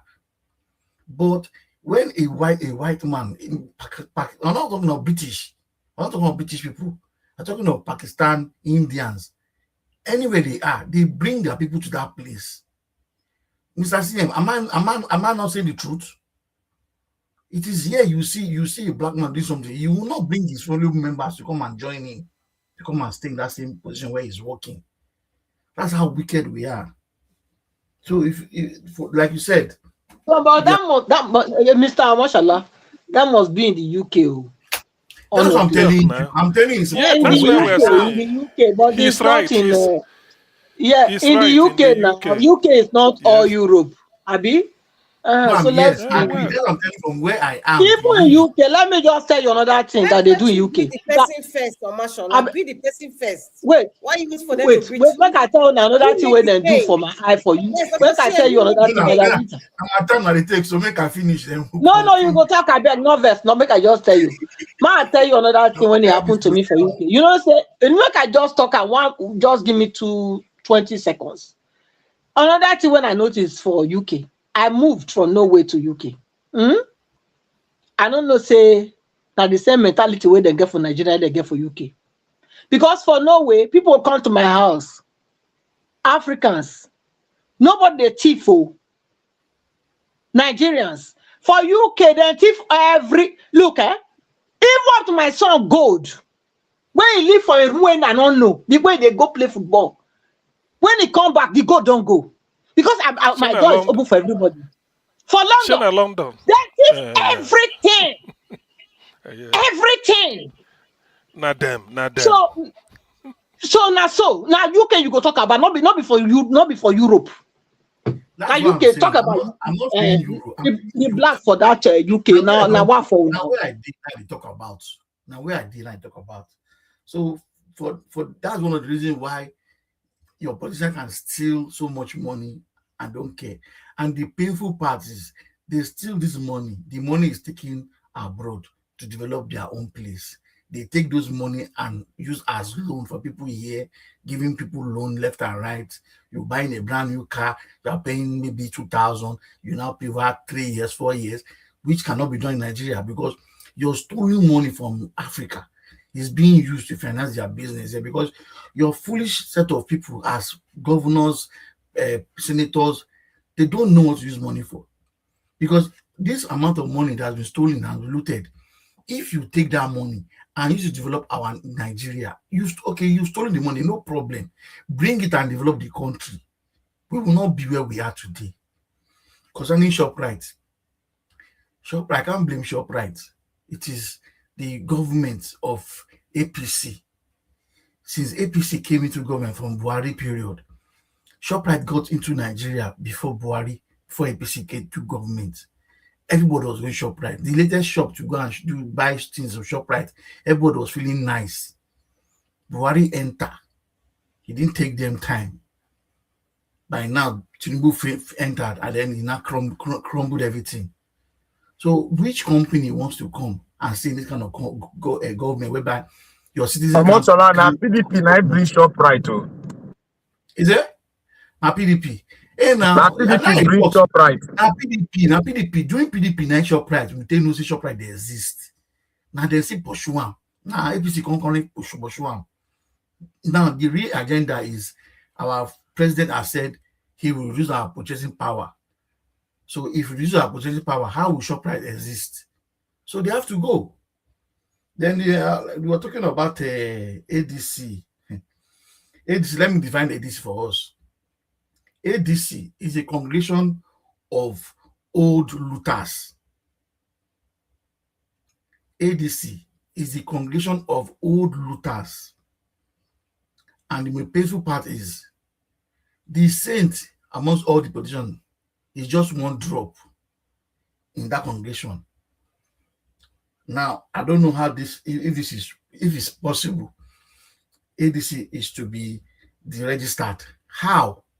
Because one drop that will cleanse the entire country. ADC, like, to me, I see ADC like a chemical in a glass of cup. Black chemical. And the only drop of life for the country is Obi. Just a small drop of chemical that could change the color of that cup. Because it has entered now, it is already changing it. APC is scared. Now they want to deregister it. If it happens that, based on what I'm seeing on this platform, that Obi doesn't get the platform to run as election, Nigerians just sit there in the house and not come out and vote. Let them take it. We have dashed them the country because the looters and the wicked people in the country have refused to want us to be free. And then dark man is talking about the black man. He's not seeing his fellow politicians that are just killing people because you are killing people. No school, you are killing their future. No market to buy good food, you are killing them. They can't afford to buy food. And yet, you see, we have a government. Now, our Minister of Defense, the day Nigerians brought him here, one of his videos when he was showing us everything about before he got that appointment, I knew Niger Watch, so they take my time. Okay, Mashallah, round up 1 minute then. I don't know why you share your time with them now. I'm not going to talk when they talk. Now, the defense minister now, when he spoke, I knew there was going to be hope. And you can now see evidence. And that is why some people right now, as Nigerian, the US has come into the country, some particular politicians have stopped talking. We can't find them anywhere. E.g., El-Rufai. We can't find it. He's not saying anything. He's no more in ADC. He's not coming out to talk. Thank you, Niger Watch. Okay, Mashallah, thank you very much for that submission. God bless you, sir. Augustin, and finally, we don't come to you. You have the floor. Talk to us, sir. Good evening to you. Augustin, you are not there. Thank you. I'm there. Thank you, Niger Watch, and good evening, everybody. Please observe our protocols. Without wasting time, number one, this issue of ShopRite, that is to tell you the state of our economy. Every good economy in the world must have an inward investment in which people from another country will be going to that country to invest. Whether it is to come and establish any business at all. As long as it is registered, you pay tax, and they are bringing their own type of business culture to merge with your own. That is how a country develops. I remember in those days, my father used to tell me that when they were young, they go to our local government headquarters to go and buy bicycle parts. When they go there, the man will tell them, oh, I haven't been to Onitsha, to go and buy it from the Lebanese. At independence, the Lebanese moved to Lagos. So people from Onitsha now go to Lagos to buy it. After a while, they felt that they can be in their country, in China anyway. We can go there and buy, and they will come in and invest and establish industries. Look at Lagos in those days. Those that lived in Lagos, we know there's a place called Aswani as a bus stop. Aswani is an Indian name. I didn't know. It wasn't quite long. Along Oshodi Badagry Expressway. That is where they sell rapa or this akara and they make. They have distributors, but that day they are selling direct to the consumers. Every Tuesday you have to be very early, 5 a.m. or 6. You're already there, so that you buy it direct from their factory, and it's very cheap. If not, you go to Balogu. You remembered. Exactly. Yeah, my mother used to go now. In those days, he said that we have to wake up, or they even charter instead of entering all this one chance bus. No be today Nigeria spoil. If you enter one bus, they carry you, go somewhere, go rob you. So you better look for somebody who has a car or a pickup to carry a group of people from one street. When you go there, you buy. People will say there is Christmas. And don't forget also that it was then also that you have this Clifford guy in Oshodi. Okay, yeah, in those later people, that one a ritualist there under the bridge. So what I'm trying to say by way of ShopRite is that I don't know whether all those things are now. I don't need to mention Liver Brothers or the one they call Dizengoff West Africa Limited or Sole Bonnet Israeli Construction Company, G Kappa and Dalbato.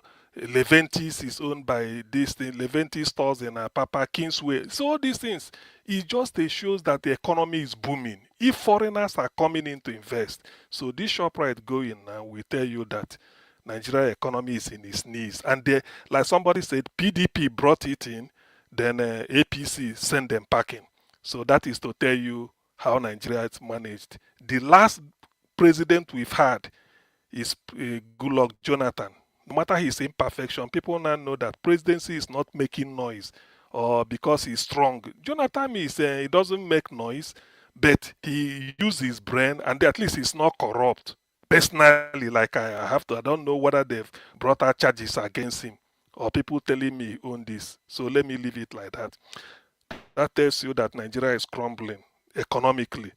Then this what is it called? P2B, I mean ADC being deregistered. You know, before I remember here I said it. I said P2B, you have two options: stay in labor, reform labor, and be there, or you leave labor and go and be and don't get into PDP. Then ADC is not yet being heard of, like as it is now. I said, leave labor. If you can't reform labor, leave labor and go to, and then start your own party, no matter what. If you call it Sorry, APC. is the register? What is the law that is guiding them that Wait, they okay, say they want to deregister it? just one. I mean, I'm taking it based on the surface, on the time. So let me put it that way. So this was my prescription for him. But given what I now know, even if P2B started a party called the Obedient Party or P2B Party, it is possible they won't register it. I'm saying this. This is ADC is not P2B's idea. In terms of formation, ADC has been in the past, maybe over 20 years now, one of those French party that people go and then settle, just like Accord or maybe Alliance or all those things. But if P2B had taken maybe my advice then, he left Labour because he can't reform it, and then go and form P2B party or anything, they won't register it. If they do, because he's the target, it has now shown to anybody that ADC not being deregistered is because of P2B. Probably they've had a hint that all said and done, Atiku will be 80 this year. I don't see a way for him. Power should remain in the South because that's what he preached. That's why he left Jonathan. So power should remain in the South, which is Atiku is out of the question. When I heard Kokwanso saying that he can be president and he can be vice president to P2B, I told Niger Watch that he has recognized that power must be in the South. The likes of El-Rufai not raising their hand or Tambua cutting P2B to be there for them to run together. They are not running because they want to be president, but they want to be vice to him, or if at all, if he picks the ticket. It is a realization that they know power will remain in the South for at least for the next 4 years. Bala Mohammed is doing so. So why I'm saying this is that, okay, if the other alternative is if P2B had remained in Labour trying to reform it, do you know that the Supreme Court has ruled that Abure term has ended and then he's illegal there, to the extent that there was a time before Nenadi Usman came in, it was P2B's intervention with Alex Oti and then all those then Nenadi, when they met at Umuahia and took a decision that why they did it was Alex Oti said for twice INEC held a meeting of all party leaders. Abure came in, they walked Abure out. INEC did it. And that was the opportunity they have, that if without anybody coming to them, they wouldn't have registered Olumide Akpata for Edo election. Let us remember, that's what happened then. So they had to do something. It is better you have what they call a caretaker chairman or caretaker committee than not having anything at all. Because to them, Abure came for a meeting called by INEC for party leaders. Twice he was walked out. Now, that gives us the impression that INEC did not recognize Abure. When Supreme Court now gave the judgment, we watched it here and I just showed it. P2B and their list, all of them, took it straight from that day to INEC office. P2B went there and then hand over to them and say, look at Supreme Court judgment, not recognizing Abure. Do you know that since because of the hand of Tinubu and the federal his government, they made sure that they didn't even obey Supreme Court order. Suddenly, INEC then was recognizing Abure. Immediately, P2B left. Do you see the song they are singing now? INEC is no longer recognizing Abure because P2B has left. I mean, people should follow trend. So this is to tell you that the man is the target. But the thing about it is this: if this is the game they want to play, there's what they call unintended consequences. I'm glad that Nigerians have now identified the old brigade that want to steal money are the people flocking to APC and then talking all this. If you ask any poor people, anybody on the road, they'll tell you it's P2B. It is not the people, the enmity P2B had before.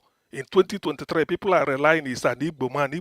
But they now found out that, look, even the people in the north, power brokers, if they will come out to say it openly, they've now seen the difference that this is the man that the country is willing to listen to.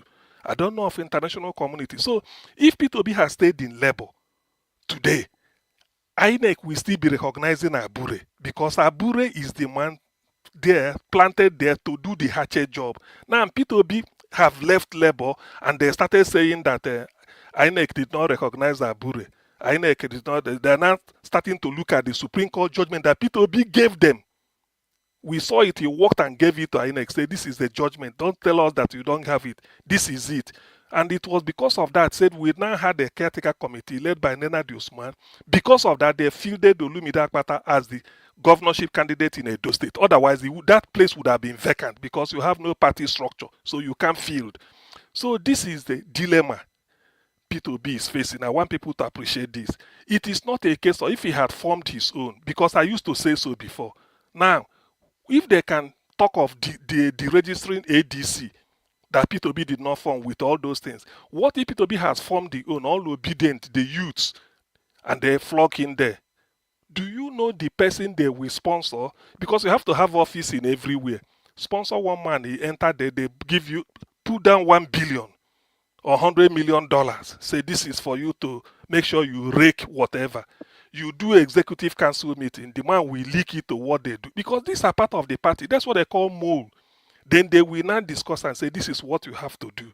You go and precipitate one problem. Before you know it, INEC will say they don't recognize this. Or they deliberately create a faction in which the one P2B must have started with. All of us will say, this is the party hierarchy.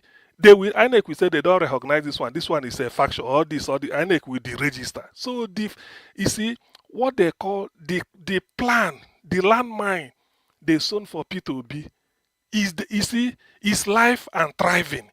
It's like that is the ambition of Tinubu. He doesn't want to look at the economy. All he wants is just to be playing politics. Even it's like you've won the World Cup, yet you are still playing qualifying series for the World Cup, but you've won it. So why not show leadership? All you are trying to do, as worse as Buhari is, or Buhari was, there was opposition. True or false? You don't talk about Jonathan. Oshomole won election in Edo State under ACN. Jonathan quickly said, swear him in. Oshomole went to Aso Rock to go and thank Jonathan. One man, one vote. Obasanjo, as worse as it is, there was opposition. Why is it that the people they say is a strategist and is a Democrat, now then fight for June 12th, now what you are trying to do, you don't want to have opposition. Why? Buhari allowed opposition, at least. Nobody stopped PDP from fielding a candidate or doing anything. People can correct me. Buhari, Yaradua, Jonathan, or Obasanjo, no matter what you say about them, they had opposition. Yet Buhari, they say he's illiterate. He didn't do an Fulani. Why is it that somebody who is Yoruba from Awolowo stock is playing this type of politics in Nigeria and people are keeping quiet or they feel that it doesn't mean? Is that what has Tinubu accomplished? What has, at least Buhari came for Fulani. He said, I want to do this. I want to give them grazing route, empower them, all these things, though negatively. What is Tinubu coming? Just to make sure that any party, let there not be party except APC. It's not the best now. It's not the best. You don't want to test your popularity with another party. I mean, for other people to challenge you. So that is a dilemma. I want people to go home and reflect on this. It's a heavy, we never had it this bad. In terms of politics, we've never had it. You can't allow opposition to stand. Which one? Is it PDP that is standing? Or okay, Labour now has crumbled. APC want to get up. People from PDP went to ADC. Some people from Labour, led by P2B, went to join a ADC. At least let's have two parties to struggle. Instead of APC and PDP, let it be APC and ADC. Now look at where we are. You see where we are? For those that may be talking this person. So this is something people should look into and then reflect. It's like he's playing God, just like Your what mommy there. Wike did. Just like what Wike did in River State. Now his nemesis is having a comeuppance. Tinubu is playing God. If he thinks that no people are not watching, he's playing God. He can only decree. He doesn't want to say Nigeria should be a one-party state. He's just using idea.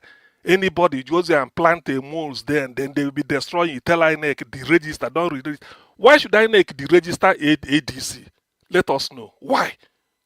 Why should INEC deregister ADC now? Because P2B entered there.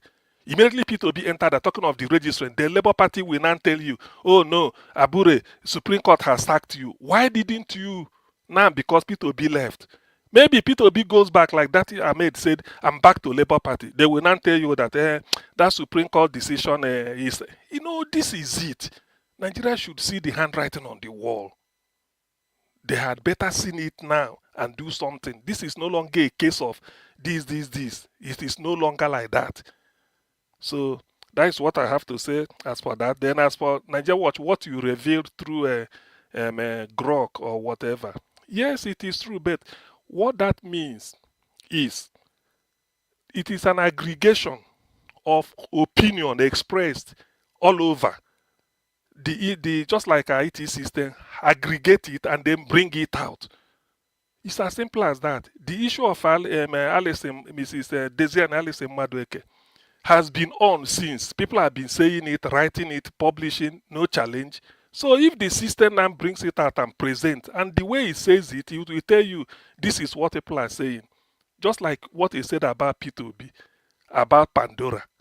So for those that will come here and be talking about Pandora is not an illegal something. If I see him today, I'm not a governor of Anambra State, and I want to be governor. I have a thriving business. I want to wind down my business, keep it in, instead of keeping my 100 naira idle. I can put it somewhere where it will give me interest after 4 years. If I survive, if I become, that what is bad in that is my private money. It's not government, it's not public. You can't accuse me of that. You start accusing me of public money the day after taking oath of office and I sign. That minute, whatever you can ask me, where did I spend? But if before I become governor, I've been able to put the money there, it's my private money.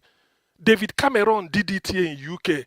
The UK is more, the UK society is more civilized than Nigeria. Why didn't they jail him? For people that brought down Boris Johnson because he organized party during COVID with his own money, he just organized party in his flat, 10 Downing Street. They forced him to go. So why should David Cameron put British money or put any money at all in Pandora? So that is the issue. Let us be wise. Thank you, Niger Watch. Thank you for the time. Okay, Ogasiem, thank you, sir. God bless you. Thanks for your submission. Let's hear from Mr. Jonathan. Before that, I want to appreciate those of you listening to us. God bless you, all my people. We are almost getting there. Just continue to do your part by pressing on the like and help us to share. Mr. Jonathan, good evening to you, sir. Thanks for coming in to put your voice to this. I beg talk to us. I greet you, Mr. Elvis. God bless you greatly. I greet my fellow panelists. I greet you all. You're welcome. God bless you all.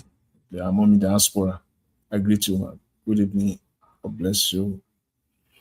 God will continue to strengthen you. And all my fellow commenters and all the callers, I greet you all. You're welcome. God bless you all. I think Dr. CM, you touched on a very, very important subject matter, which is the attempt. I still don't want to believe it. When I saw it, I tried to, do some digging. Yes, there's a pending court filing. The case has been filed with the Federal High Court in Abuja for the hearing to take place February 15 or 16, something like that, to hear the case, to deregister the ADC and 4 other political parties. I think that is for me, I think that is the most important news of the day. If we have to, discuss all these matters at all, I think for me, that is the most important subject matter, because we can see that this is very clear now. You know, they are not even hiding it anymore. They are not hiding it anymore. They attempt to destroy democracy.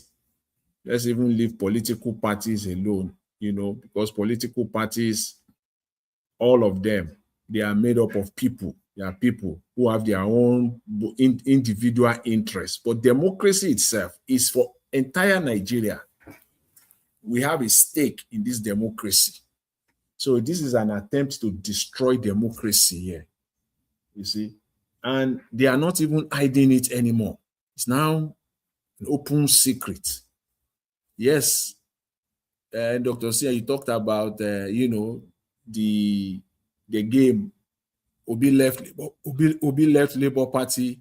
Suddenly, INEC woke up from nowhere, from a slumber, and now say that Abure is no longer the authentic national chairman of Labour Party. So we can see all these things playing out. They are not when the desperation. We can see the desperation that is kicking in, and as each day goes by, this desperation is getting more and more intense.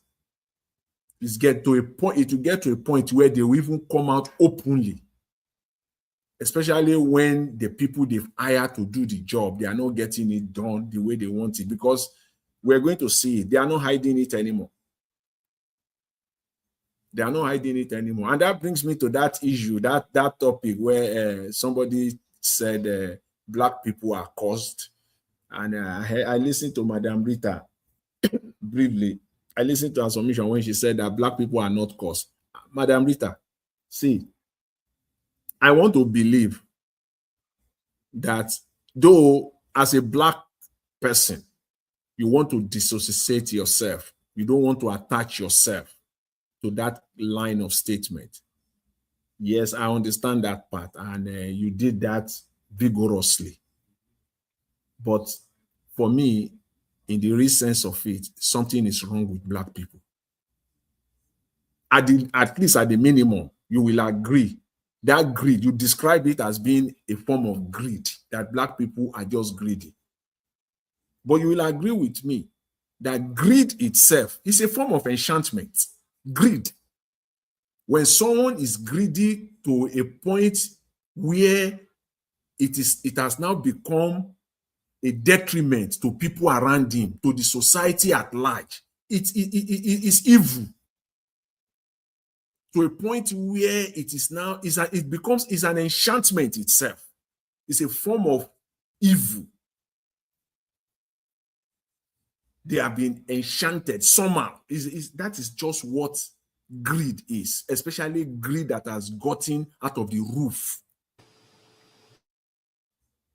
When someone is greedy to a fault, where that act of greed every day is now at the centerpiece, is at the detriment of the society at large, then it's a problem. It's a big, big problem, what we have, Black people. And you will ask yourself, when you see Black people, people always use this one all the time. We've come accustomed to it. When Nigerians, the moment they enter the Western country, they are different human being entirely. They fall in line. They obey rules. Even the simplest of them, they follow it. But the moment they land in Nigeria, it's a different ballgame. As I always say, and Nigerians always do this. It is only in Nigeria people will say, even here on this platform, I've seen Nigerians saying, I'm going to call police to arrest you. I will arrest you. I will arrest you. That Nigerian mentality, people even bring it here. Thank you, Oga Jonathan. They're talking to me here. Who will you call police? I'm here in Canada. I'm here in Canada. If anything happens, you cannot call the RCMP and say, because you are rich. Even the Prime Minister cannot do that. Police will come. You can call the police. Police will come. When they come, then what happened? It is only in Nigeria, on planet Earth, that people will stand like this and they will be threatening people, and they carry it out because of who they are, because they have money, they have influence. They will just go and carry police, and police will just come like like senseless human beings, and they will still come, disregarding the power, their constitutional power, downplaying it. They will still follow somebody, say, I want to go and arrest. Who asked? Somebody call you. Somebody has done this, has done that. And then police will just come and arrest. How? And I heard it on this platform, that stupid Nigerian idea, mentality. And I will call police to arrest you. How? Sorry, Mr. Jonathan. Somebody's threatening to call police on you in Canada. How? I know, so I heard it Na me. Somebody said on this platform that I will call police. I will He threatened me. Emeka said he's going to call police for me if I come to Canada. See. Are you serious? Oh my goodness. That is the Nigerian, that is who we are in Not Nigeria. civilized at all. That is who we are in Nigeria. People do it all day long. This particular day that we are in now, that very line statement will have been said if 1,000 or 1,000,000 times across Nigeria, from one Nigeria to another, even from authority. I will call police, I will bring police, and I will arrest you. It doesn't work like that. That is the failure of our society. That is the problem of Nigerians, because I don't believe it happens like that all across the black world.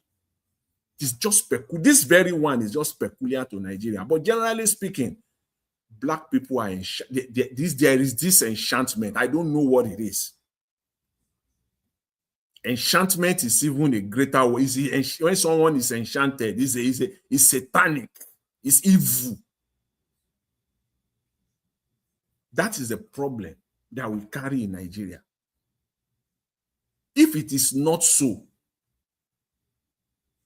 people, what is happening in Nigeria today, people will still come out and vote for these ruiners.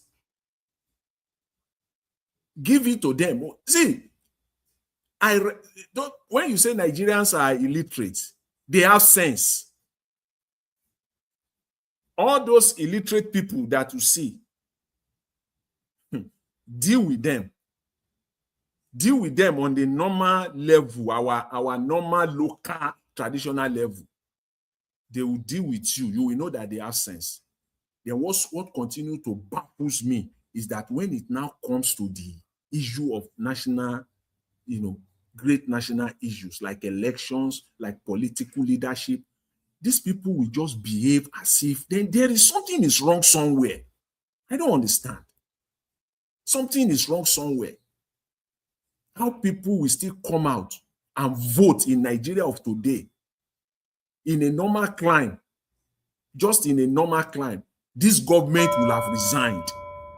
I know, please, I don't want to be accused of this, that I continue to speak after the bell. But let me just round up. See, in a normal climate, this government should have resigned. Here in Canada, just yesterday, a premier of a province just resigned. For what? No scandal, no nothing, just because his polls, his support has been plummeting since last summer. And he has seen it clearly. An election is still like 10 months away. And he has seen it clearly that I'm going nowhere. He resigned. Not that he was accused of stealing money, nothing. In Nigeria, this government, under normal settings, should have resigned. Something is wrong somewhere. African people, Nigerian people, the leadership, they are just not normal. We got to do something about it, and God will help us. Thank you very much. I appreciate it. Unfortunately, Mr. Jonathan, there's nothing we can really do about it, because most Nigerians are not used to it, that this is how a country should be, which is very unfortunate. And the leaders are not ready to make a change, to be honest, except we get the right leadership in power. If not, we are not going. Is it normal, Mr. Elvis? Is it a normal country where government will be lying? I mean, lying every day. The reason why they lie because they know that you can't hold them accountable for nothing. You don't have the power. You are powerless. Everything is lie. Everything. They know that we all. They know that we all are toothless bulldog, so we can't do anything. So they can You come don't and even know lie. where to start anymore. Where do you want to start? So they can lie to you every blessed day. They know you can't do anything about it. So that's why they're doing what they're doing. So yeah, let's just hope. That's why we are calling Nigerians now to put head together so that we can choose the right leadership that will listen to the people, that will carry the people along before taking any kind of decision. But some people still say no, and tribalism I will kill them. We are here. Thank you very much. But I'd like us to move on quickly to ECBD. Guys, ECBD, please talk to us. It's good to have you on the show. Good evening to you. Yes, good evening, everyone. Greetings, Mummy Diaspora. Good evening, everybody in the comments. Well, so how did our president say it? Here we have another beautiful town hall, different from Bala Blue, Blue, and Bulaba. So greetings. Greetings to the people of Bulaba Republic. Yeah, so Yeah, but you didn't lick the mic now. You should have licked the mic too. You didn't lick the mic. On a super highway. Yeah, but you didn't lick the mic. You have said mic testing, then you put your tongue and lick the mic before you start the Okay. Yeah, so well, I don't know if anyone have probably observed me. I don't do this reverencing of all of people like that. It's not even part of my culture anyway. So, but having said that, I think I will really appreciate and I really appreciate the submission of Madam Rita on that topic, on that issue of the black man cost and all that. I think she did justice to that. But maybe if there's anything to add, it will just be like as much as I don't also believe in this cost thing, I just believe it's because if you look at other societies, they were once even worse than where we are now. So I think the problem has been the evolving capacity of maybe Black Africa, because we are not, people are just living in the past. People are making excuses. Every time they are looking for how to blame a colonial master or colonialist and all that. Colonial mentality. I will get. Colonial this and that. And meanwhile, there was a time we were like from where we are now compared to where China was like some, let's say 70 or 80 years ago, it's like we are in heaven. But look at China today. So that's because they took their destiny into their own hands and they stopped blaming. And look, okay, maybe they are still blaming, but they stopped blaming and, staying in that perpetual, a state of misery or lack or looking at themselves as less. But politically, of course, they are still doing back and forth to the West. But the point is, we have to evolve. We have to stop pointing fingers. There's this guy that used to come here and say, I think he's a professional, allegedly, the professional online commentator, that we need 100 million soldiers. How many million? He says, is it 5 million soldiers? They say we need in forget those people. Forget those people. No, I'm just trying to make a point. Paid agent now. Yeah, that's what. Forget them. That's why I started with that. The issue that we are not asking ourselves is that all these things that we are saying, we have agreed that there was a Berlin conference, all of that was done to kind of take advantage of Africa. But those days are even gone. Okay, now you're able to do business, you're able to generate your own internal generated revenues, you're able to have foreign exchange, everything. You're able to have millions and billions of dollars that are in the possession of your government. What are they doing with it? Forget about now let me tell you, even if Nigeria has now 20 nuclear warheads, they can't stand any country in the West. So the point is not having all this power and all that, because Africa, number one, why are you looking for war? Singapore cannot contend with any country in the West. Has it stopped them from giving a good life to their people? Has it stopped them from having one of I think I saw an article, they called it, they said the title of the article was How Singapore Built the Perfect Country. So that is a country, you're not looking at it from an economic standpoint. Is it a white man or colonialist that came and told you that money that you're supposed to use and, tile the road, the streets of your country, or maybe generate clean water or electricity, or even create electricity that can even encourage small businesses to thrive? Is it a white man that come and tell you, don't do that, or that money, make sure you spend it, make sure you use it and go and buy? So when we start thinking like that, we will understand that, yes, we know the past, we know how Africa was taken advantage of, but we cannot live in the past. China was worse off. Singapore was worse off. All these countries was worse. Turkey was even worse off. Morocco itself, but look at where all these countries are. But they agreed on their self to do something good. That's the thing. But are we agreeing? We are still, that's why you find when you see some of these politicians calling themselves Pan-Africanists, just know that they are fraudsters, because they always want to direct people to, they want to play on the emotions of people and tell them, you see, the white people, they want to, like that woman that went on Arise TV and was saying that Trump is throwing, that we don't need the help of Trump, that they want to disenfranchise the North from voting. Those are the type of statement that these politicians make. But of course, I don't think any of us here will follow all of that. So the point is, and also Madam Rita mentioned Rwanda. I've been to Rwanda once. But you see, Rwanda, that is decisive leadership. You might criticize Paul Kagame and say, oh, he's a dictator, but that is a visionary dictatorship, As much as I'm not in support of dictatorship, but that's a dictatorship with vision and direction.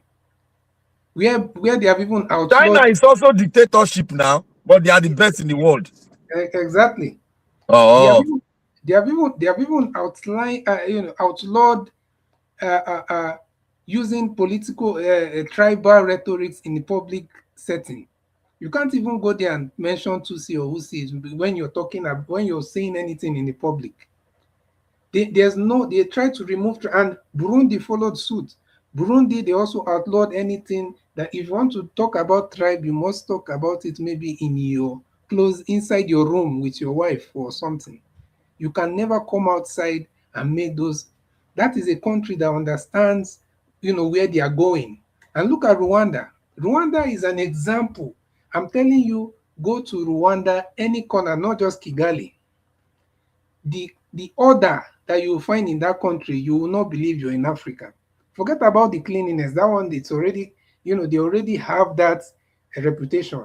You can't find. I saw this YouTuber that did a video there. He even sat inside the roadside, roadside drainage, or is this whatever they call it. He sat there and was eating. He was trying to prove to people how clean Rwanda is. So that's the thing. That is what is called. Rwanda is an African country. So that already disproves this thing, of course. This is all about you just doing. Rwanda, are they planning to fight anybody?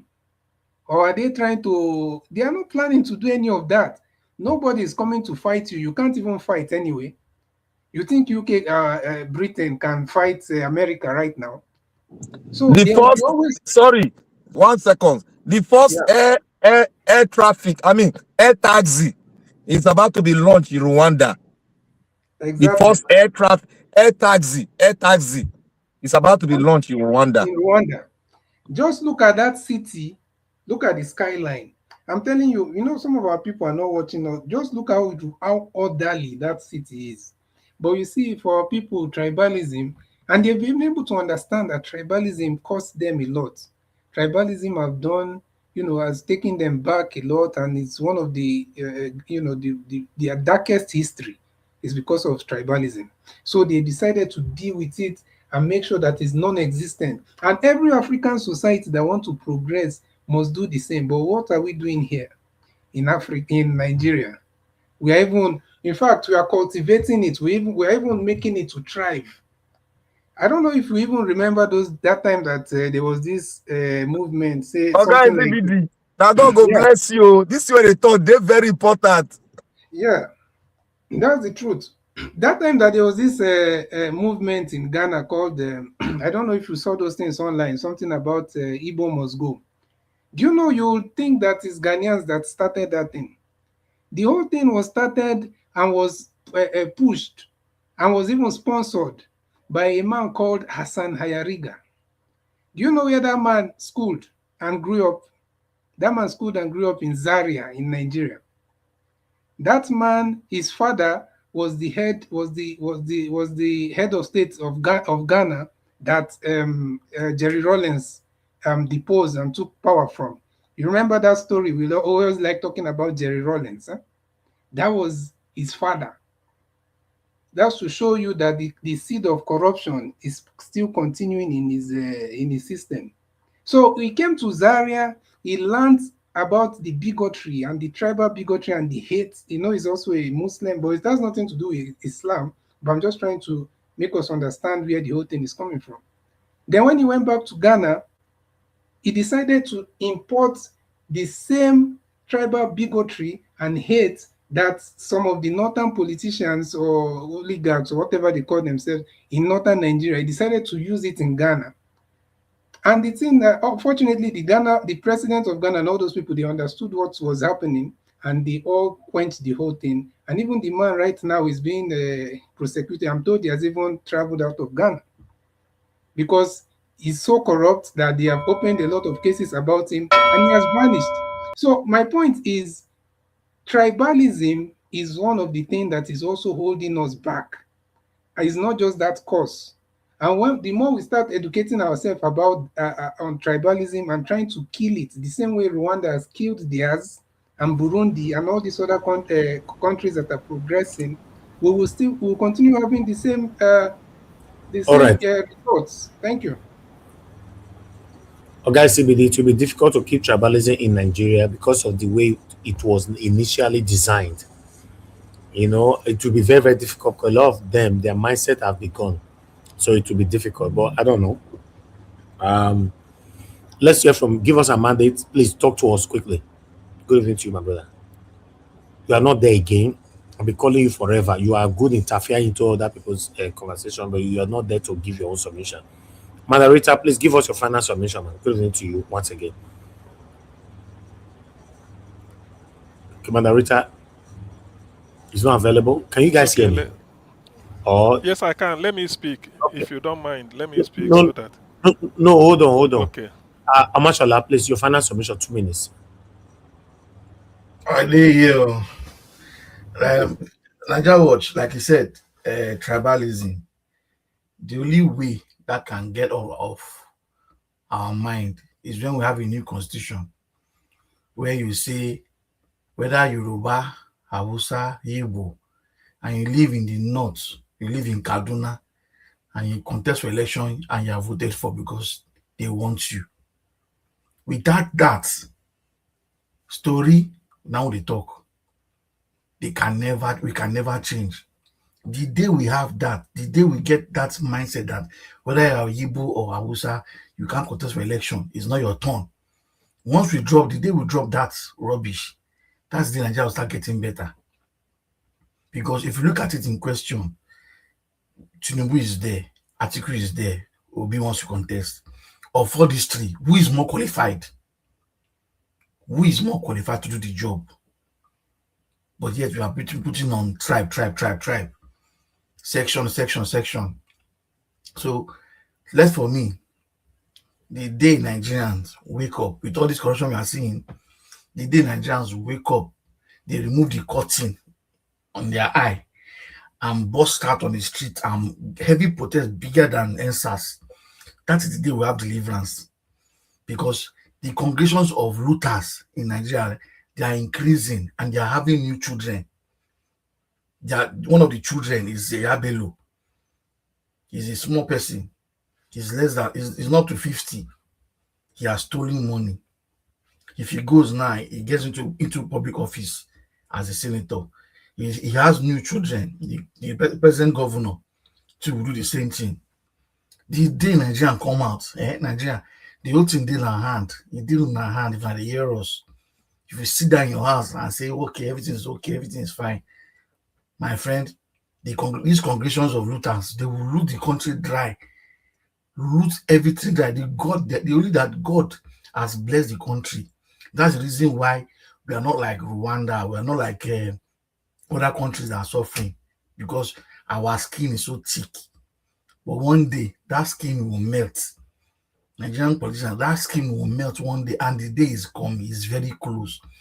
When they burst out, don't be surprised what they will do, because an angry person is a hungry person. Thank you, Nigeria Watch.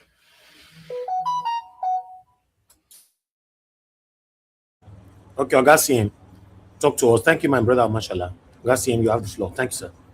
Okay. Thank you, Nigeria Watch. In rounding up, what I would like to let people know is this. I know this idea, some people will sort of come and pretend that they are not in support of what APC is doing to make sure that no other party comes on board. We know it. Somebody will tell you, oh, ADC is a party of jihadists. Where does Issa Pantami belong to? APC. It's not a jihadist. What of Nuhu Ribadu? The one national security advisor who knows the intelligence issues about Nigeria. He is the person that is arming terrorists. When they caught him, he said a vigilante. Where does he belong to? APC. And somebody will be telling me as if APC has sense. Please, what I do not want, what I do not like, is for somebody to be urinating on me and telling me it's a heavy downpour. We are not kids. ADC will start having problems. Not that I wish them, because P2B is now a member of ADC, and everybody have seen what is to come. So when people go from one platform to the other and come and be talking yarning okpata, according to Dr. Don Pedro Obaseki, coming to tell us, under normal circumstances, can Tinubu be a counselor in any Western world? This is a criminal. Look at the money missing under him. It's a career criminal. Look at where Nigeria is. People are not talking about that. All they are telling you is P2. Why not tell us? Let people, Nigeria Watch, I told you, one day just declare. Let people that are talking about this, let them come and tell us what Tinubu has achieved. Look at the mess. Look at the mess that Nigeria is. And people are still talking of how to make sure ADC did not come up. There won't be any opposition. If you give Tinubu 30 more years, he has no clue. He doesn't know what to do. Naira may get to 10,000 naira. 200,000 naira to the dollar. He doesn't know what to do. He rigged himself into office. What has he done? He has no idea. All he wants is, if he hears that P2B left ADC, P2B is now in accord, he'll go there and start telling you they will deregister accord. Is that what we are here for? Please, people should be sensible. If you don't know what to say, please don't just come near Nigeria Watch platform. We are not here to massage idiots. We are here to explain to the people the options before them, why they should choose the particular option. Those that ridiculed us in those days that Tinubu is a strategist, he has budgeted 25% for education, he did this, he built Lagos. Where are we now? Where are we? This is how they will start again. What has Tinubu achieved? Nothing. Give him 100 years, he will never do anything because he has no idea what leadership is. He has no idea. Leadership is not about fighting the opposition. Jonathan never fought the opposition. He allowed them. Yaradua didn't fight. That's why I always refer to Jonathan. He's there moving around freely. He didn't fight the opposition. Come and show Nigeria what you could do.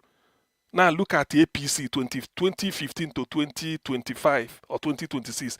Look at the revelation. And people are sort of levying Nigeria APC again. I thought people should be focusing on APC and telling them to dismantle. And somebody is writing ADC is a jihadist. ADC is not a jihadist. As simple as that. It is not. Thank you.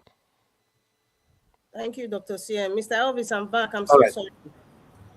Okay, that's fine. Madarita, take over. Thank you. Okay, yes, thank you very much, Mr. Elvis. Dr. CM, I just have a little bone to pick with you, and that's you about the kind of vilifying Jonathan. Jonathan was a loser. He was a weak leader, and he's part of the problems that we're having today in Nigeria.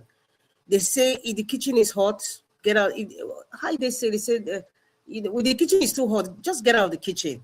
But Jonathan was a weak leader, and he cannot tell me that gratifying himself, going around, going for peacekeeping or giving lectures. He has nothing to offer. He never had nothing to offer. Nigeria have a penchant for picking weak people as leaders. And what's his name? OBJ, Obasanjo, big Yaradua, right? And then he was a running mate to Yaradua. So, and he became president. But so all these things were planned initially. Obasanjo can't tell me he didn't know the medical condition of Yaradua. And he cannot tell me that because you always look for a vice president who is weak. And they'll get a strong man, but they get a man, his sidekick who is weak. That's the kind of politics they play in Nigeria. That's the kind of politics. They just need to find somebody who doesn't have a spine as a vice. But in a situation like what happened to Yaradua, we had a president that didn't have a spine in a very complex, wonderful country like Nigeria. So Jonathan is in fact, there's nothing to write home about him. I am not apologetic about it at all. Even if he considered to Buhari, there's nothing to write home about Jonathan. He was a weak leader. He's part and parcel of the nonsense that we are facing today. Thank you very much. What of the economy? Under Jonathan? Nigeria was not growing. All those were just Thank you, Madarita. Oh, thank you. Jonathan is the dollar was this. Rice was 28,000 naira. That is BS. Dr. C, please, let's not go there. That's not the topic now. They were looting continuously. Look at where we are now. No. Look at where we are now. Where we are now. Now the same thing we did. Now process. Now the same position we did. It's the same thing. Jonathan was not better. Position.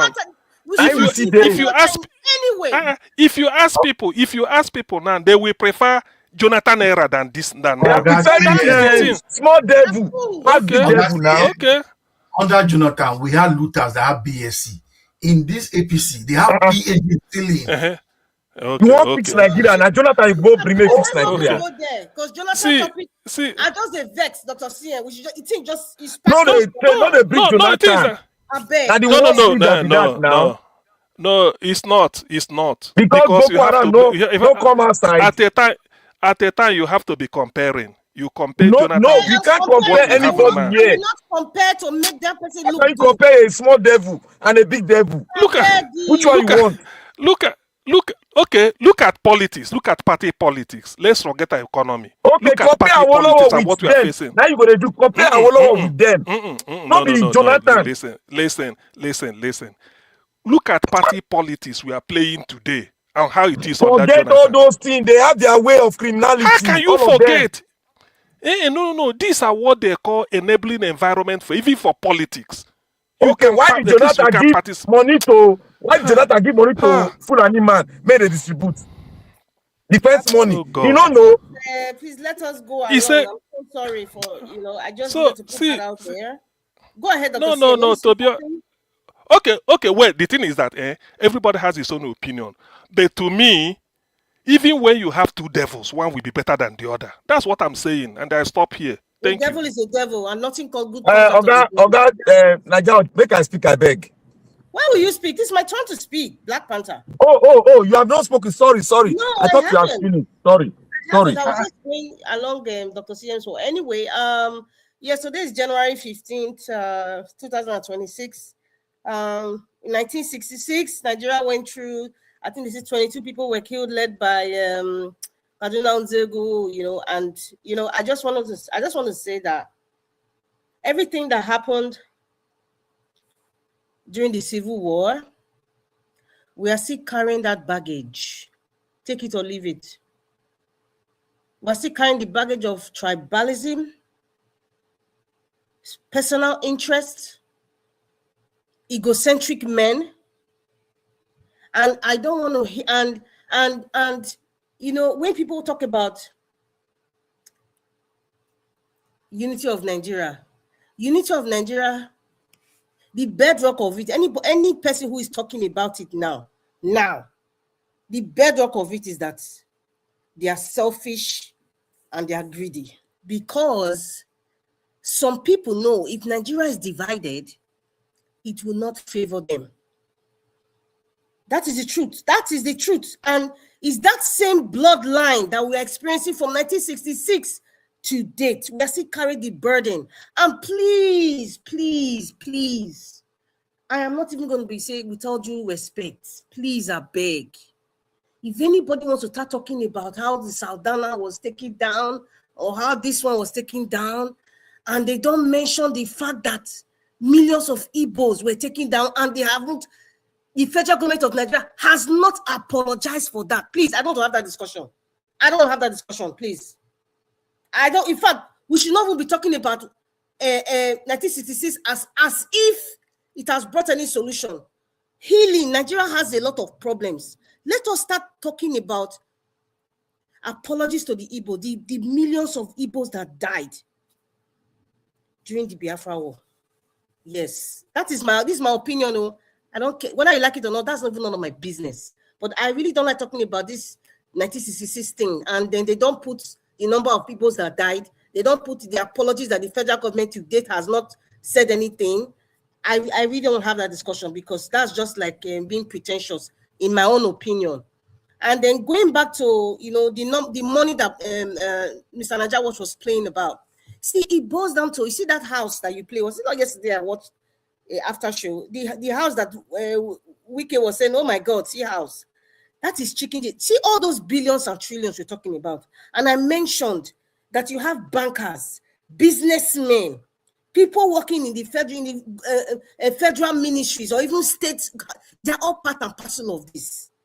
They're all part and parcel of this. So it's a cycle. And then they now build these magnificent, ridiculous houses that their children can never maintain, that their children don't even live in Nigeria. So when they pass on, their children cannot maintain these houses because they think that stealing is perpetual in Nigeria. It will forever go on. Even the so-called oil that they're off, one day this oil will finish. And then we start dealing with ecosystem issues. We start dealing with earthquakes. And we wonder, where's our problem coming from? They say it's God that caused us. It's not God that caused us. We were not prepared. Yes, this oil will finish one day in case people of River State and the Aquifer South, it will finish. Oh, it will finish for sure. It will finish. What's going to happen in the next 50 years? Can your child maintain all this bunkering and the stealing? Can your child maintain? May God let her finish fast. Do you know, Malaya, can your child maintain the car, the number of Rolls Royces you have? After this, we see one rich Alaji in the north that had a plethora of Rolls Royces, but today they're just taken over by oxidation and they're all rusted. Yes, all the metals are all rusted right now. So good luck to all of you. So you see, this is the cycle. It is within us. I keep talking about this kidnapping, especially the one in Edo State. It is within, and they know. I'm not here to just give you soft pedal. If I'm talking harshly, maybe you need that knock on your head to wake up. Yes, we need that knock. So, Mr. Elvis, thank you very much. I don't know if I missed something. I just feel as if maybe there's something I missed I haven't talked about. But I'm still going to reiterate again, Mr. Jonathan, Black people, we are not cursed. We are just trapped in a mindset, you know, and it's been hundreds of years. America went through slavery for 400 years. Do you know what it's like 400 years later? Do you think it's so easy to make the people who were tormented for 400 years to now switch their mind to feel that, oh, they can speak up for themselves, or they can talk, or they can be better people in the society, or the color of their skin it shouldn't be any issue. It is hard. So Africa has gone through over 400 years of this pain. So many of us are mentally, sometimes if it's not in your education, unconsciously trapped in this mentality that the white man is better, and we don't even know it, but we say it and we think that's what it is. So a black man is not cursed. Thank you very much. Thank you very much. Mr. Jonathan will have opportunity to respond to that now. Mr. Jonathan, your final submission for your day, sir. Yes, Mr. Elvis. Yeah, thank you. Yes, thank you, sir. Once again. Yeah, Madam Rita, you see, I would just, when you say black people are not cursed, I will leave that. I will leave that because it's a relative thing. It's not something that you can really dig that. But the fact is this, though, there is a fundamental problem, when it comes to black people, generally speaking, across the African continent. That is not deniable at all, undisputable. There's a big problem with the people that has, over the years, decades, had the opportunity to superintend over the affairs of African countries. So there is a fundamental problem there. So whatever you want to call it, whether it is greed, whether is it that they are cursed, there is a fundamental problem. But you pushed me to talk about the economy because I really don't want to go there, because there is nothing new that I'm going to say. Anything I'm going to say now, I must have said it at one time or the other. You see, you said something. When you talked about the corruption in Nigeria, it's not a one-man show. It's a racket. I've said it in Nigeria. You cannot steal 1 naira without the connivance of the system. You will end up in prison tomorrow. As corrupt as the judiciary is, if you steal 1 naira from the purse of the federal government of Nigeria, you are not sophisticated with it, you don't connive with the racket, I can tell you, even if it is Tinubu, you will end up in prison tomorrow. You talked about the Nigerian banks. All this money we're talking about, it is the connivance of the Nigerian banks.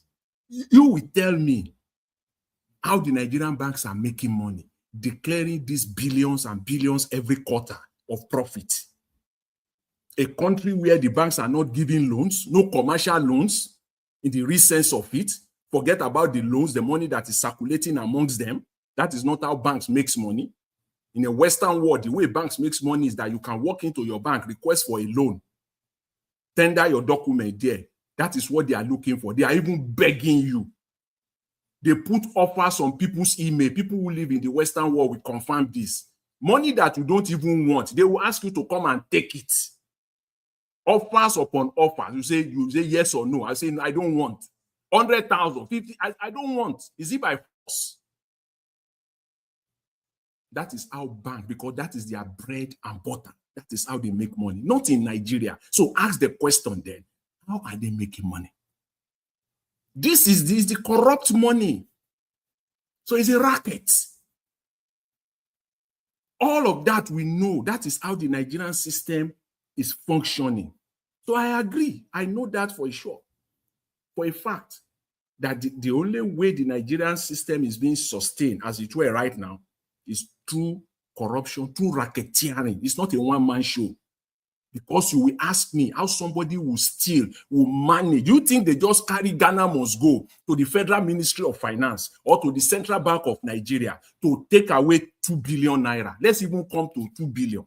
Forget about all those 100 billion, 300 billion. Take the 2 billion.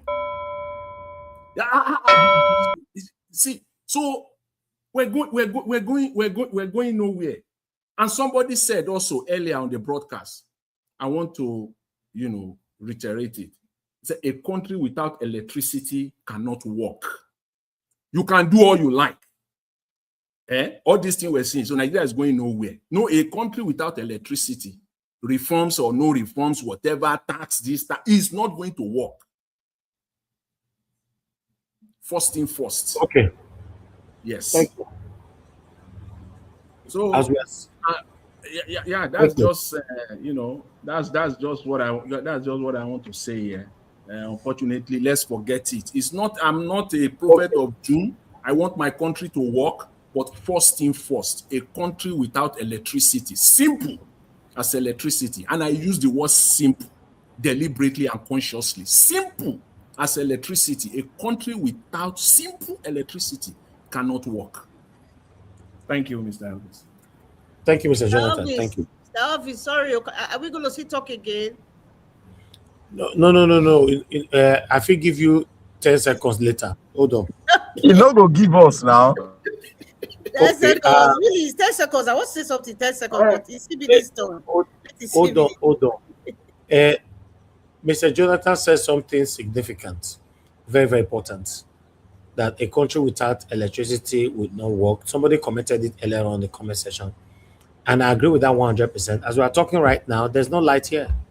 Now, generator, now they make noise everywhere for this whole estate. No lights. It's crazy. For the past 2-3 days, no lights. I don't know. To survive in Nigeria is not cheap. It's not easy. So I agree with that. A country without electricity can never work. That's my statement on that. Mr. CBD, please quickly talk to us. Thank you, sir. 2 minutes. Yes, thank you. I had someone earlier said Peter Obi, should have maybe gone to another party or started his own party. And just picking back of what CM said, it's true because, there's no way we shouldn't be repeating. Let's not be talking or wishing for things that we know cannot happen or we know how it's going to play out. There's no way they're going to allow Peter Obi thrive in any or, in that kind of endeavor of getting his own party or anything like that. So the man has been the target from the beginning. Unlike, no matter who will feel offended for what I'm about to say, that is their freedom to feel. Someone like Showore is, to me, the way I see him is one of two things. Is either a controlled opposition that is being used, starting from his media and all that, especially during the time of Jonathan, or he's just a useful idiot. Useful idiot, you can just be running up and down. They'll leave you because they know you're actually serving the greater purpose. Sorry, can you say it again? Can you say it again? Yeah. So is either you are a controlled opposition that you're actually working for them. I don't know if people don't understand what controlled opposition is. Some people don't. You can even come out now and insult the president and everything. Nobody will touch you because you're their property. They'll actually tell you to do that. They'll actually, yeah. I think that is what, in the long run, that is what Abure eventually turned Labour Party to. Exactly. That is what they had before. And then when Peter Obi got there, he cleansed them, and then they went back to becoming a control position. Yeah, control opposition. And at the least, if somebody is arguing that that's not what he is, at the least he's a useful idiot. So that is how I see it. So no matter what he comes out or shout, I've seen him come out and be insulting Ekpebolo. Everybody knows that nobody is in support of what Ekpebolo is doing, but that is how they play the game. You have to try and cater to the maybe where you think that the people are going to, so that you just. Another question for you, though. Is then why are Nigerians still flocking around this kind of elements? Is it that being controlled, or is it controlled? Because they don't know. They don't understand how. A lot of them don't understand how these things work, so they will fall victim to that narrative and all those. Because they are not yet civilized. They can't have brain. Their brain is their leg. Honestly, if there's anything to take away tonight, I just like this comment that you make tonight. Either a control opposition or a useful idiot. Honestly, This is a takeaway tonight. Thank you, sir. That's the truth. It's a controlled substance. Yeah, that's it. And it's the only thing he will do if he hear that Ned Nwoko is fighting with Regina, he will come out and attack Ned. Anywhere the people are going, just to create that kind of illusion that he's with them, continue to confuse the people and continue to make sure, okay, ask me what is the benefit for him going after Peter Obi in such a passionate manner? I thought you said you're also looking for the betterment of the country. So why can't everybody instead of him to have come together and work with Peter Obi to deliver Nigeria? No, his job is actually to stop Peter Obi. That's the thing. So, but people don't understand. It's a controlled substance. We can understand. We leave for that topic. Yeah. So let me just finish by saying this. You have 10 seconds. 10 seconds left. Yeah. The 10 seconds is that if there is any cause, Nigeria should go and look for, should go and check properly if they are caused. And like Madam Rita said, you can be talking about coup of the politicians of those days, and you decided to take it out on a whole tribe of millions of people, and millions of people lost their lives. Children especially. Majority of the people that lost their lives from the East or Igbo people are kids. And you think their blood will not be crying out for revenge every day to God Almighty, the same way the blood of Abel was crying out for revenge. So, and those blood will actually all right. Thank you. That is the cause I believe that is following Nigeria. Thank you. Thank you, Mr. Ivis. Mr. Ivis, please, just 10 seconds. Let me quickly say this. Everybody on the panel are talking. I'll give you guys 30 minutes to what talk the last speaker said. Hold on. I never talk. You don't throw. This man, 30 minutes amongst yourself. 30 minutes. Madarita wanted to say something. Everybody should shoot Marty. Make a 1 hour now. Make a 1 hour. Make a 1 hour because of make a 1 hour. 30 minutes, please. You are interrupting. No light where Mr. Elvis is. What is the fight for Nigeria? Go England. You don't start now. I don't like where Mr. Elvis is. Thank you. Because our mandates. You know the reason. What is he doing there? What do you know he's doing there? It's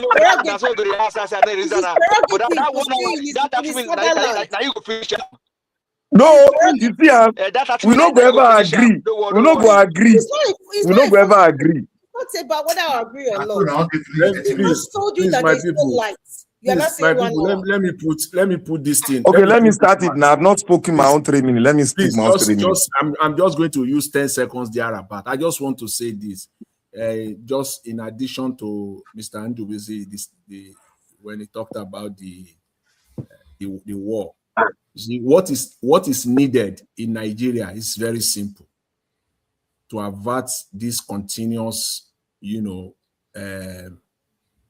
attribution that the country is getting. What is just a simple apology from a normal government? Just come out and apologize. That's what sane country does. Just come out and apologize. Until that is done, until that thing is done, it will be tough. Because thank you, Mr. Jonathan. God cannot be mocked. Thank you, Mr. Jonathan. God bless you. You said from a normal government.